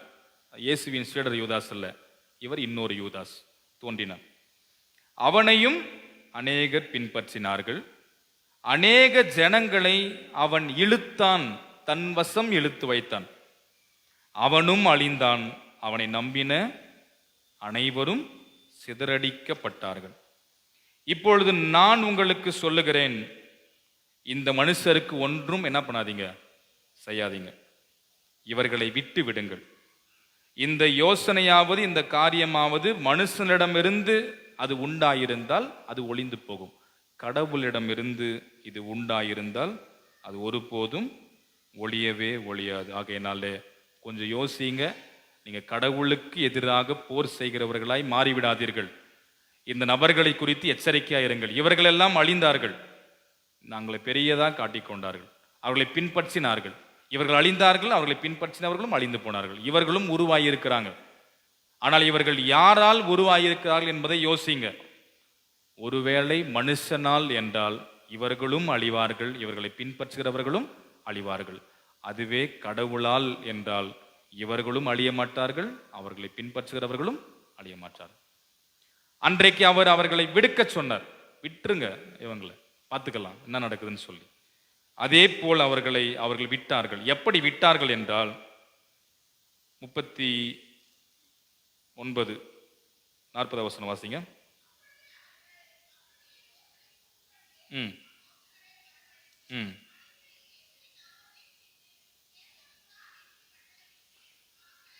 அவர்களை சாதாரணமாக விடவில்லை, அவர்களை அடித்து, இன்னொரு மொழிபெயர்ப்பில் நெய்ய புடைத்து இல்லையா, அடிச்சு தும்சம் பண்ணி ஒரு வழியாக்கி அவர்களை அனுப்புகிறார்கள். என்ன சொல்லி அனுப்புறாங்கன்னா, இயேசுவின் நாமத்தை பற்றி நீங்கள் எங்கேயும் பேசக்கூடாது என்று கட்டளையிட்டு விடுதலையாக்கினார்கள். இவ்வளவும் நடந்த பிறகு 41-42 வாசிக்கிறோம். அவர்கள் ஆலோசனை சங்கத்தை விட்டு போய் அந்த நாமத்திற்காக தாங்கள் அவமானம் அடைந்ததற்கு பாத்திரராய் எண்ணப்பட்டதினால் மனமகிழ்ச்சி அடைந்தார்கள். இயேசுவின் நாமத்தின் முன்னிட்டு நாங்கள் அவமானப்பட்டதை, அதற்கு நாங்கள் பாத்திரர்களாய் இருந்ததற்காக நாங்கள் மனமகிழ்ச்சி அடைகிறோம் என்று சொன்னார்கள். யாரு? யூதர்களுக்கு பயந்து உயிர் பயத்தில் நடுங்கி போயிருந்த இந்த சீடர்கள் இயேசுவிடமிருந்து அந்த சமாதானத்தையும் ஆற்றலையும் பரிசுத்த ஆவியானவரை பெற்றுக்கொள்ளுங்கள் என்று அந்த தைரியத்தை அதன் வழியாக பெற்றுக்கொண்டு புது படைப்பாக, புதிய குழந்தைகள் போல, இப்போதான் ஜனிப்பிக்கப்பட்டது போல மாறி அவர்கள் துணிச்சல் மிக்கவர்களாக, ஆற்றல் மிக்கவர்களாக மாறி இயேசுவினை முன்னிட்டு வருகிற எல்லா அவமானத்திற்காக மனமகிழ்ச்சி அடைந்தார்கள். தொடர்ந்து நாம் வாசிக்கிறோம் 42வது வசனத்துல, தேவாலயங்களிலும் வீடுகளிலும் நாள்தோறும் இடைவிடாமல் உபதேசம் செய்தார்கள். தினம்தோறும் தேவாலயத்தில், வீடுகளில் டெய்லி நாள்தோறும் அவர்கள் இடைவிடாமல் உபதேசம் செய்தார்கள். கேப்பே கொடுக்கல, உபதேசித்துக் கொண்டே இருந்தார்கள். இயேசுவே கிறிஸ்து என்ற நற்செய்தியை பிரசங்கித்து வந்தார்கள். இவ்வளோ பெரிய காரியத்தை இவர்கள் செய்தார்கள். என்ன நேர்ந்தாலும் அடி உத வாங்குறாங்க, அவர்களை அவமானப்படுத்தி இழிவுபடுத்துறாங்க. என்ன நேர்ந்தாலும் அதைக்காக நாங்கள் மனமகிழ்ச்சி அடைகிறோம். என்ன நேர்ந்தாலும் இயேசுவே கிறிஸ்து என்கிறதை நாங்கள் சொல்லியே ஆக வேண்டும். கடவுள் அவரை மரித்தோரிலிருந்து உயிரோடு எழுப்பினார், இதை நாங்கள் சொல்லியே ஆக வேண்டும். இந்த நற்செய்தியை நாங்கள் எங்கும் அறிவிக்க வேண்டும் என்கின்ற துணிவையும் தைரியத்தையும் அவர்கள் பெற்றுக்கொண்டதை நாங்கள் பார்க்கிறோம். அன்புக்குரியவர்களே, நம்முடைய கிறிஸ்தவ வாழ்க்கையிலும் நாமும் ஒருவேளை இந்த தைரியமற்ற நிலையிலே பயத்தோடு, நடுக்கத்தோடு, கவலையோடு, கண்ணீரோடு, வேதனையோடு பல நிலைகளிலே நாம் வாழ்ந்து கொண்டிருக்கலாம். நம் அனைவரும் உயிர்த்தெழுந்த இயேசுவை வழிபடக்கூடியவர்கள். அந்த உயிர்த்தெழுந்த இயேசு நமக்கு சமாதானத்தையும் நிம்மதியையும் அமைதியையும் உத்வேகத்தையும் நம்பிக்கையையும் ஆற்றலையும் வழங்கக்கூடியவர். நம்பிக்கையும் விசுவாசமும் குன்றி போயிருந்த அந்த தோமாவுக்கு அந்த நம்பிக்கையும் விசுவாசத்தையும் ஊட்டினவர் அவர். அதனாலதான் விசுவாசம் உள்ளவனாய் இரு, அவ்விசுவாசமாய் இராதே என்று சொன்னார். அந்த ஆண்டவர் நம்மோடு இருக்கிறார், உயிர்த்தெழுந்த ஆண்டவர். அவர் செத்து போயிட்டு அவ்வளவுதான் முடிஞ்சு போச்சு என்று இல்லை. அப்படி இருந்திருந்தாலும் இந்த கிறிஸ்தவம் இன்றைக்கு இருந்திருக்காது. நாம் இங்கே அமர்ந்து இறைவனை வழிபட்டிருக்க மாட்டோம். உயிர்த்தெழுந்த ஆண்டவர் நம்மோடு இருக்கிறார், நம் மத்தியில் இருக்கின்றார். நமக்கு அந்த விசுவாசத்தை நாள்தோறும் அவர் ஊட்டி கொண்டிருக்கிறார். அப்ப அந்த நம்பிக்கையோடு நம்முடைய வாழ்க்கையில இயேசுவை போல நமக்கு எதிராக யார் என்ன செய்திருந்தாலும் நாம் சமாதானம் என்று அவர்களை அணுகி சொல்ல வேண்டும். அவங்க வந்த அப்புறம் பேசிக்கிறேன்னு இல்லை, அவரை போன்று அவர்களிடம் நாம் சென்று சமாதானத்தை நாம் வழங்கும் மக்களாக நாம் இருக்க வேண்டும்.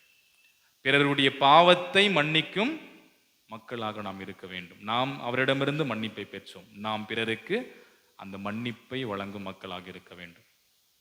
தோமாவை போன்று நம்முடைய வாழ்க்கையில மிக உச்சக்கட்ட விசுவாச அறிக்கையை அவர் வழங்கினது போல நாமும் அந்த உச்சக்கட்ட விசுவாச அறிக்கை, என் ஆண்டவரே என் கடவுளே என்று சொல்லி என்றும் அவரை விசுவாசித்து நம்பிக்கையோடு இந்த அப்போஸ்தலர்கள் அப்போஸ்தல நடவடிக்கைகளின் புத்தகத்தில் துணிச்சலோடு இயேசுவுக்கென்று வாழ்ந்து ஊழியம் செய்தது போல நம்முடைய வாழ்க்கையிலும் நாமும் தைரியத்தோடு துணிச்சலோடு ஆற்றலோடு ஆண்டவருக்கென்று வாழ்வோம், ஆண்டவருக்கென்று பணி செய்வோம். ஆண்டவர் தருகின்ற ஆற்றலையும் சந்தோஷத்தையும் மனமகிழ்ச்சியையும் நிம்மதியும் இதன் ஊடாய் நாம் பெற்றுக்கொண்டு வாழ எல்லாம் உள்ள இறைவன் இத்திருவார்த்தையின் வழியாய் நம்மை நிறைவோடு வழிநடத்தி ஆசீர்வதித்து காத்தருள்வாராக. ஆமென். எல்லா அறிவிற்கும் அப்பாற்பட்ட ஆண்டுடைய தெய்வீகமான சமாதானம் நம் இருதயங்களையும் சிந்தனைகளையும் கிறிஸ்து இயேசுவிற்குள் பக்குவப்படுத்தி காப்பாராக. ஆமென். ஸ்தோத்திர விளிகத்தை பாடுவோம். கடவுளே சுத்த இருதயத்தை சன்னிதானத்துல இணைந்து உம்மை ஆராதிக்கிற வாய்ப்பை நீர் கொடுத்தமைக்காக ஸ்தோத்திரம். ஆண்டவராக இயேசு கிறிஸ்து உயிர்த்தெழுந்து விட்டார் என்கின்ற மகிழ்வின் செய்தியை பெண்மணிகள் குறிப்பாக மகதலேனா மரியாள் போய் சீடர்களுக்கு சொல்லியும் யூதர்களின் பயத்தினால் பூட்டப்பட்ட அறையில ஒளிந்திருந்தார்கள் சீடர்கள். இயேசு அவர்களிடம் வந்து நின்று சமாதானம் என்று சொல்லி அவர்களை தைரியப்படுத்தி ஆற்றல் படுத்தினீர். ஏன் இப்படி எனக்கு செய்தீர்கள், துரோகம் செய்து விட்டீர்கள் என்று எதையும் பேசாமல் சமாதானம் என்று சொன்னீர். மீண்டும் மீண்டும் 3 முறை இந்த சமாதானத்தை அந்த சீடர்களுக்கு வழங்கினீர் என்று நாங்கள் பார்க்கிறோம். எங்கள் வாழ்க்கையிலும் உயிர்த்தெழுந்த இயேசுவை வழிபடுகின்ற நாங்கள் எங்களுக்கு எதிராக யார் என்ன செய்தாலும் அவர்களை அணுகி சமாதானம் என்று சொல்லுகின்ற வாழ்வியலை எங்களுக்கு நீர் தாரும். ஆவியானவரை பெற்றுக்கொள்ளுங்கள் என்று அவர்கள் மீது ஊதி ஒரு சிறப்பு அதிகாரத்தை வழங்கினீர். இயேசுவின் வழியாய் மன்னிப்பை பெற்றிருக்கிற நாங்கள் பிறரையும் மன்னிக்க வேண்டும் என்று விரும்புகிறீர். தோமாவை போன்று நீங்கள் கண்டுவிட்டீர்கள், நானும் காண வேண்டும், நான் பார்க்க வேண்டும், நான் தொட்டு பார்க்க வேண்டும், நீங்கள் அனுபவித்த அந்த அனுபவத்தை நானும் அனுபவிக்க வேண்டும் என்கிற உணர்வோடு நான் பார்த்தால்தான் நம்புவேன் என்று பிடிவாதமாயிருந்தார். மீண்டும் இயேசு அவர்கள் மத்தியிலே வந்து நின்று சமாதானத்தை கூறி தோமாவை அழைத்து, பார், கையிட்டு பார், விரலிட்டு பார்,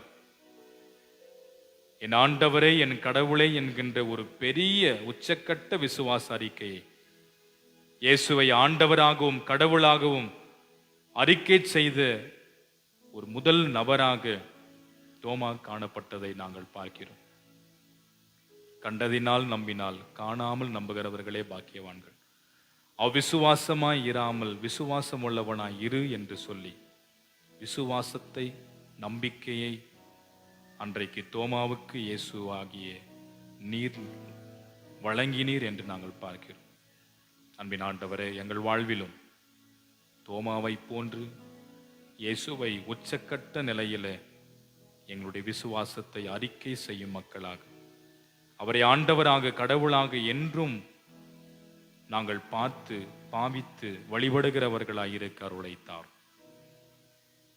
அன்பின் ஆண்டவரே, இப்படி ஆற்றல் பெற்ற சீடர்கள் அனைவரும் துணிவோடு துணிச்சலோடு யூதர்களுக்கு பயந்திருந்தவர்கள் யூதர்களை கடந்து அச்சமூகத்தில் உள்ள எல்லா மத சமூக தலைவர்களின் மத்தியில தைரியமாக நீங்களே இயேசுவை கொன்றீர்கள், கடவுள் உயிர்த்தெழச் செய்தார், நாங்கள் சாட்சிகள், அடித்து அவர்களை வெளியேற்றினாலும் கூட நாள்தோறும் ஆலயங்களிலும் வீடுகளிலும் இயேசுவே கிறிஸ்து என்கின்ற நற்செய்தி அறிவிக்கும் நற்செய்தியாளர்களாய், அப்போஸ்தலர்களாய், ஊழியர்களாய் துணிவோடு மாறினார்கள் என்று நாங்கள் பார்க்கிறோம். ஏனென்றால் இந்த உயிர்த்தெழுதலில் அவர்களையும் எங்களையும் கடவுளாகிய நீர் ஒரு புதிய மறு படைப்பாக மறுபடியும் ஜனிப்பித்த ஒரு குழந்தையைப் போல நீர் மாற்றியிருக்கிறீர். அன்பின் ஆண்டவரே, ஒரு புதிய குழந்தை பிறந்திருப்பது போல இந்த உயிர்த்தெழுதல் எங்களை பிறக்கச் செய்திருக்கும் போது நாங்களும் இந்த திருவசனங்களை உள்வாங்கியிருக்கும் போது இந்த வாழ்வை வாழ்ந்திட எங்களுக்கு அருளை தாரும். அன்பின் ஆண்டவரே, இந்த வார்த்தைகளினால் எங்களை ஆசீர்வதியும். என்னுடைய தூய ஜேம்ஸ் லூதரன் நூற்றாண்டு திருச்சபையை உமது திரு கரத்தில் ஒப்படைக்கிறோம். கண்ணோக்கி பார். சபையின் பொறுப்பாளர்கள், துணை பொறுப்பாளர்கள், மூப்பன்மார்கள், மாதர்கள், வாலிப சகோதர சகோதரிகள், சிறுபிள்ளைகள், பெரியவர்கள், வயதான மக்கள், அனைத்து விசுவாச குடும்பத்தினர்களையும் கோயில் பிள்ளையும் ஆசீர்வதியும். நன்மையினாலும் கிருபையினாலும் அனைவரையும் முடிச்சூட்டி காத்துக்கொள். படிக்கிற வேலை செய்கிற மக்களை ஆசீர்வதியும். பலவீனத்தோடு சுகவீனத்தோடு இருக்கிற மக்களை கண்ணோக்கி பாரும். ஆற்றல் படுத்தும், பலப்படுத்தும். இந்த வார நாட்களிலே பிறந்த நாள், திருமண நாள், விசேஷ நாட்களை காணப்போகிற மக்களை கண்ணோக்கி பாரும். புதிய ஆண்டு வளமாக ஆசீர்வாதமாய் அமைந்திட வேண்டும் என்று வேண்டிக் கொள்கிறோம். இந்த வாரத்திலும் நடைபெற போகின்ற திருச்சபையின் ஊழியங்களை கர்த்தர் ஆசீர்வதி. இந்த ஆராதனையிலும் பங்கெடுத்து திருப்பெயரை உயர்த்தி கொண்டிருக்கிற ஒவ்வொரு மக்களையும் கர்த்தர் கண்ணோக்கி பாரும், ஆசீர்வதி. எல்லாருடைய ஜபங்களுக்கும் கர்த்தர் செவிசாய்த்து மறுமொழியுள்ள வேண்டும் என்று வேண்டிக் கொள்கிறோம். வர தவறி போனவர்களும் வருகிற நாட்களை தவறாமல் பங்கெடுத்து உம்மை ஆராதித்து நீர் தருகிற ஆசீர்வாதங்களை பெற்றுக்கொள்ளக்கூடியவர்களாய் இருக்க இறைவன் கிருபை செய்வீராக. இந்த வழிபாட்டிற்கென்று இந்த ஆலயத்தையும் இந்த திருப்பீடத்தையும் ஆயத்தம் செய்த மக்களை ஆசீர்வதி. வண்ண பூக்களினாலே அலங்கரித்தவர்களை ஆசீர்வதி. ஆண்டவரே, இசைக்கருவிகளின் ஊடாக நாமத்தை உயர்த்தி கொண்டிருக்கிறவர்களையும் திருமறை பகுதியை நடத்தி வாசித்த தம் மக்கள் யாவரையும் பாடல்களை பாடி நாமத்தை உயர்த்தினவர்களை கர்த்தராகிய இறைவன் தயவாய் கண்ணோக்கி பார்த்து ஆசீர்வதி. சமூக ஊடகத்தின் வழி அநேக மக்கள் இவ்வழிபாட்டிலே பங்கெடுத்துமை தொழுது கொள்வதற்கான ஏற்பாடுகளை செய்து நடத்தி கொண்டிருக்கிற பிள்ளைகளையும் வாலிப பிள்ளைகளையும் கர்த்தர் ஆசீர்வதி.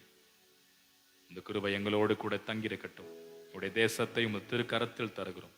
இருக்கிற ஆட்சியாளர்கள் மக்களை கர்த்தர் ஆசீர்வதி. ஆண்டவரே, என்னுடைய சபைகளை உமது திருக்கரத்தில் தருகிறோம். மிக சிறப்பாக என்னுடைய ஈஸ்ரூசா சபையை கர்த்தர் கண்ணோக்கி பார். இருக்கிற பொறுப்பில் உள்ள யாவரையும், விசுவாசிகளையும், நிறுவனங்களையும், பள்ளிக்கூடங்களையும், மருத்துவமனைகள், ஸ்தாபனங்கள், இறையல் கல்லூரி சபைகள் எல்லாவற்றையும் கர்த்தர் நீர் ஆசீர்வதிப்பீராக. அன்பின் ஆண்டவரே, இது தொடர் போர் இருந்த நிலைமை மாறி ஒரு 2 வார காலம் போர் நிறுத்தம் இருக்கிற சூழலை கர்த்தர் அறிந்திருக்கிறீர். இது அப்படியே ஆண்டவரே முடிவுக்கு வர முழுமையான அமைதி, நிம்மதி, சமாதானம் நிறைந்த சூழல் இந்த போரிலே ஈடுபட்டிருக்கிற மக்களுக்கு நிறைவாக கிடைக்கப் பெற வேண்டும் என்று நாங்கள் வேண்டிக் கொள்கிறோம். இந்த கிருபையினாலே எங்களை நாள்தோறும் இடை கட்டி காத்துக்கொள்ளும். எங்களை தாழ்த்துகிறோம். எங்கள் வழியாய் உமது நாமம் ஒன்றே மகிமையும் மாட்சிமையும் அடையட்டும். இயேசுவின் நாமத்தில் மன்றாடுகிறோம் எங்கள் அன்பின் பிதாவே, ஆமென். பரமன்றுக்கு எங்கள் பிதாவே, நாமம் பரிசுத்தப்படுவதாக, ராஜ்யம் வருவதாக, சித்தம் பரமன்று செய்த போல பூமியிலேயும் செய்யப்படுவதாக. அந்தன்று வேண்டிய ஆகாரத்தை இன்று எங்களுக்கு தாரும். என் கடனாளிகளுக்கு நாங்கள் மன்னிக்கிறது போல எங்கள் கடன்களை எங்களுக்கு மன்னி. எங்களை சூழற்றி பண்ணாமல் தீமை ரட்சித்துக் கொள்ளும். ராஜ்யமும் வல்லமையும் மகிமையும் என்று கொள்ளே. ஆமென். நாம் அமர்ந்து வழிபாட்டுக்கு நிறைவு பாடலாகவும் காணிக்கை பாடலாகவும் 369வது கீர்த்தனை பாடல், பரனே உனை நம்பினேன் உரமுடன் தாங்கு என்கிற பாடல். 369வது பாடல். இப்பாடலின் பொழுது நம்முடைய காணிக்கைகளை கர்த்தருக்கு சேரெடுப்போம்.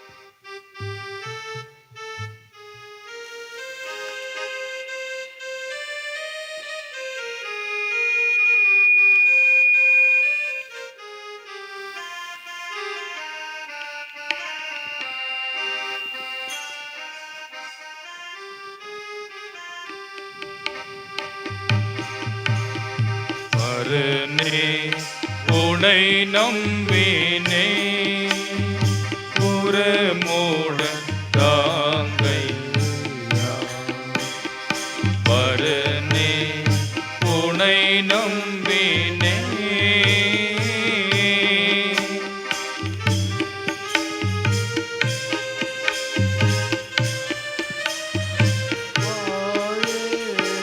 அருள் தருவாயே அகம் வருவாயே திரிவினை தீர்த்து வாயே ஓகோ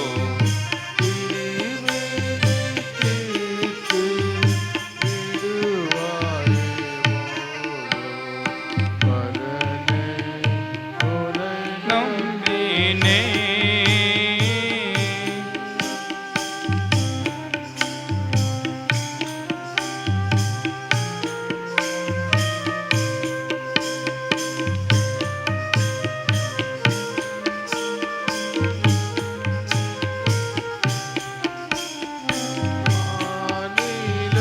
மீது வரும் பலனேது மாநில மீது வரும் பலனேது வானிலேனை சேர்த்திடுவாயே ஓகோ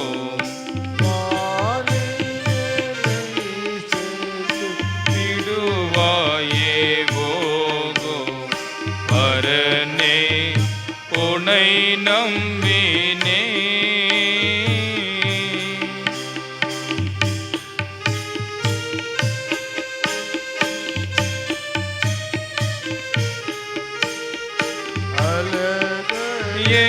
ஜெயித்தார் அதின் தீரன் அளித்தார் அழகையை ஜெயித்தார்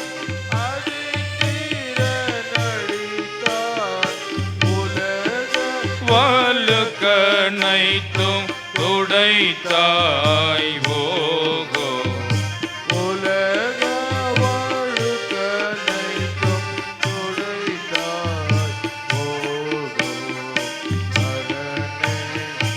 உனை நம்பினே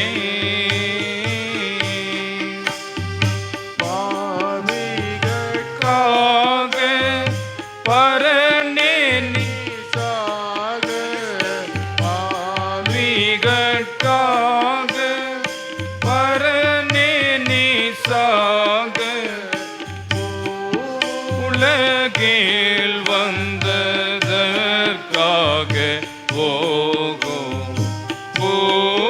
உலகில் வந்ததற்காக ஓகோ பரனே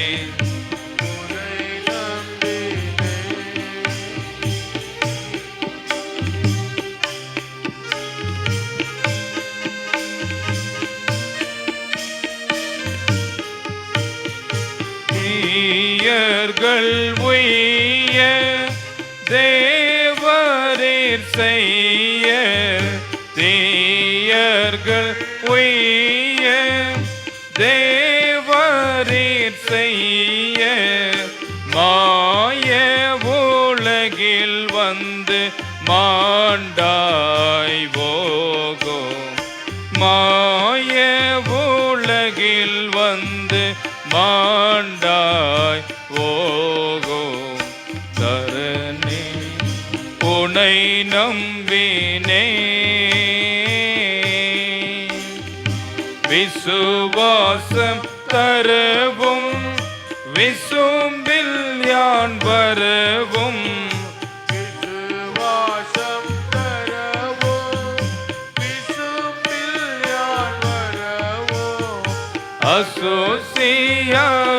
அசூசியகற்றவும் அடியேனே ஓகோ அசூசி அகற்றவும் அடியேனே ஓகோ பரனே உனை நம்பினே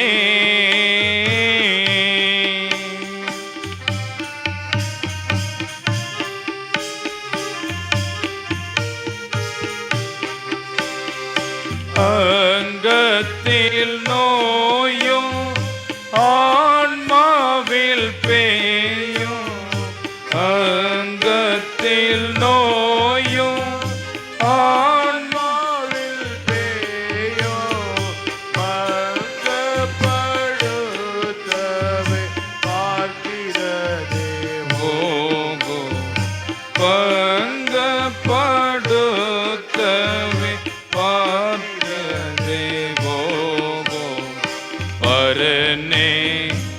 உனை நம்பினே உரமுடன் தாங்கையா பரனே உனை நம்பினே. அன்பார்ந்தவர்களே, திருச்சபைக்கு திருமண ஓலை அறிவிப்பு. நமது தூய ஜேம்ஸ் லூதரன் நூற்றாண்டு திருச்சபையின் குடும்பத்தை சார்ந்த திரு ஜே செல்லப்பன், திருமதி ஸ்டெல்லா செல்லப்பன் அவர்களுடைய இளைய குமாரன் செல்வன் எஸ் ஹரிஷ் அவர்களுக்கும், பெங்களூரு பகுதியை சார்ந்த திரு எஸ் மேகநாதன், திருமதி சங்கீதா மேகநாதன் அவருடைய இளைய குமாரத்தி செல்வி எம் மோனிகா அவர்களுக்கும், வருகின்ற 30/4/2026 வியாழக்கிழமை காலை 11 மணி அளவில் நம்முடைய ஆம்பூர் இமானுவேல் லுத்திரன் நூற்றாண்டு திருச்சபையிலே வைத்து ஆயர்களின் ஊடாக இந்த பரிசுத்த மெய்வாக வழிபாடானது நடைபெற இருக்கின்றது. இந்த திருமணம் நமது திருச்சபையின் சட்டத்திற்கோ நமது இந்திய அரசியலமைப்பு சட்டத்திற்கோ எதிராக முரணாக இருக்குமானால் எழுத்து வடிவிலே திருச்சபையினுடைய ஆயருக்கு தெரியப்படுத்தும்படி உங்களுடைய அன்போடு நான் கேட்டுக்கொள்கிறேன். இந்த மணப்பிள்ளைகள் தங்களுடைய வாழ்வை விசுவாசத்தோடு ஆரம்பித்து பக்தியாய் வாழ்ந்து பாக்கியமாய் முடித்து நிலை வாழ்விற்குள்ளாக பிரவேசிக்க இறைவன் அருள் புரிவாராக. இது திருச்சபைக்கு முதலாவது அறிவிப்பாக நான் அறிவிக்கிறேன். அன்பார்ந்தவர்களே, இவ்வேளையில் பாவ மன்னிப்பை பெறக்கூடிய அருமையான சகோதரர் தனுஷ்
கர்த்தரானவர் உன்னை ஆசீர்வதித்து உன்னை காப்பாராக. கர்த்தரானவர் தமது திருமுகத்தை உன்மேல் பிரகாசிக்க பண்ணி உன்மேல் கிருபையாயிருப்பாராக. கர்த்தரானவர் தமது திருமுகத்தை உன்மேல் பிரசன்னமாக செய்து உனக்கு சமாதானம் கட்டளையிடுவாராக.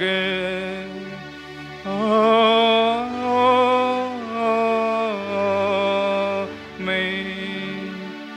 தேவ ஆசீர்வாதத்தோடு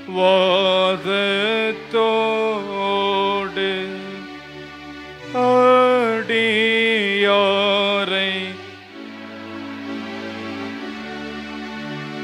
வார்த்தை என்னும் அப்பத்தாலே போஷித்து வளர்ப்பேயும் இப்போதுமை தேடி வந்து மனதார போற்றினும் மோட்சலோகத்தில் கலித்து உம்மை வாழ்த்தி தொழுவோ. ஆமென். என் ஆத்துமாவே கர்த்தரை ஸ்தோத்திரி, என் ஆத்துமாவே கர்த்தரை ஸ்தோத்திரி, சகல உபகாரங்களையும் மறவாது. ஆமென். உயிர்த்தெழுந்து ஆண்டவர் கொடுக்கும் ஆற்றல் பெற்றவர்களாய் பயங்கள் நீங்கி துணிவோடு தைரியமாக ஆண்டவரின் விருப்பத்தை நிறைவேற்றும் மக்களாக வாழ சமுதாயத்திற்குள் பயணப்படுவோம். ஆண்டவர் நம்மை தொடர்ந்து வழிநடத்தி ஆசீர்வதித்து காத்தருள்வாராக.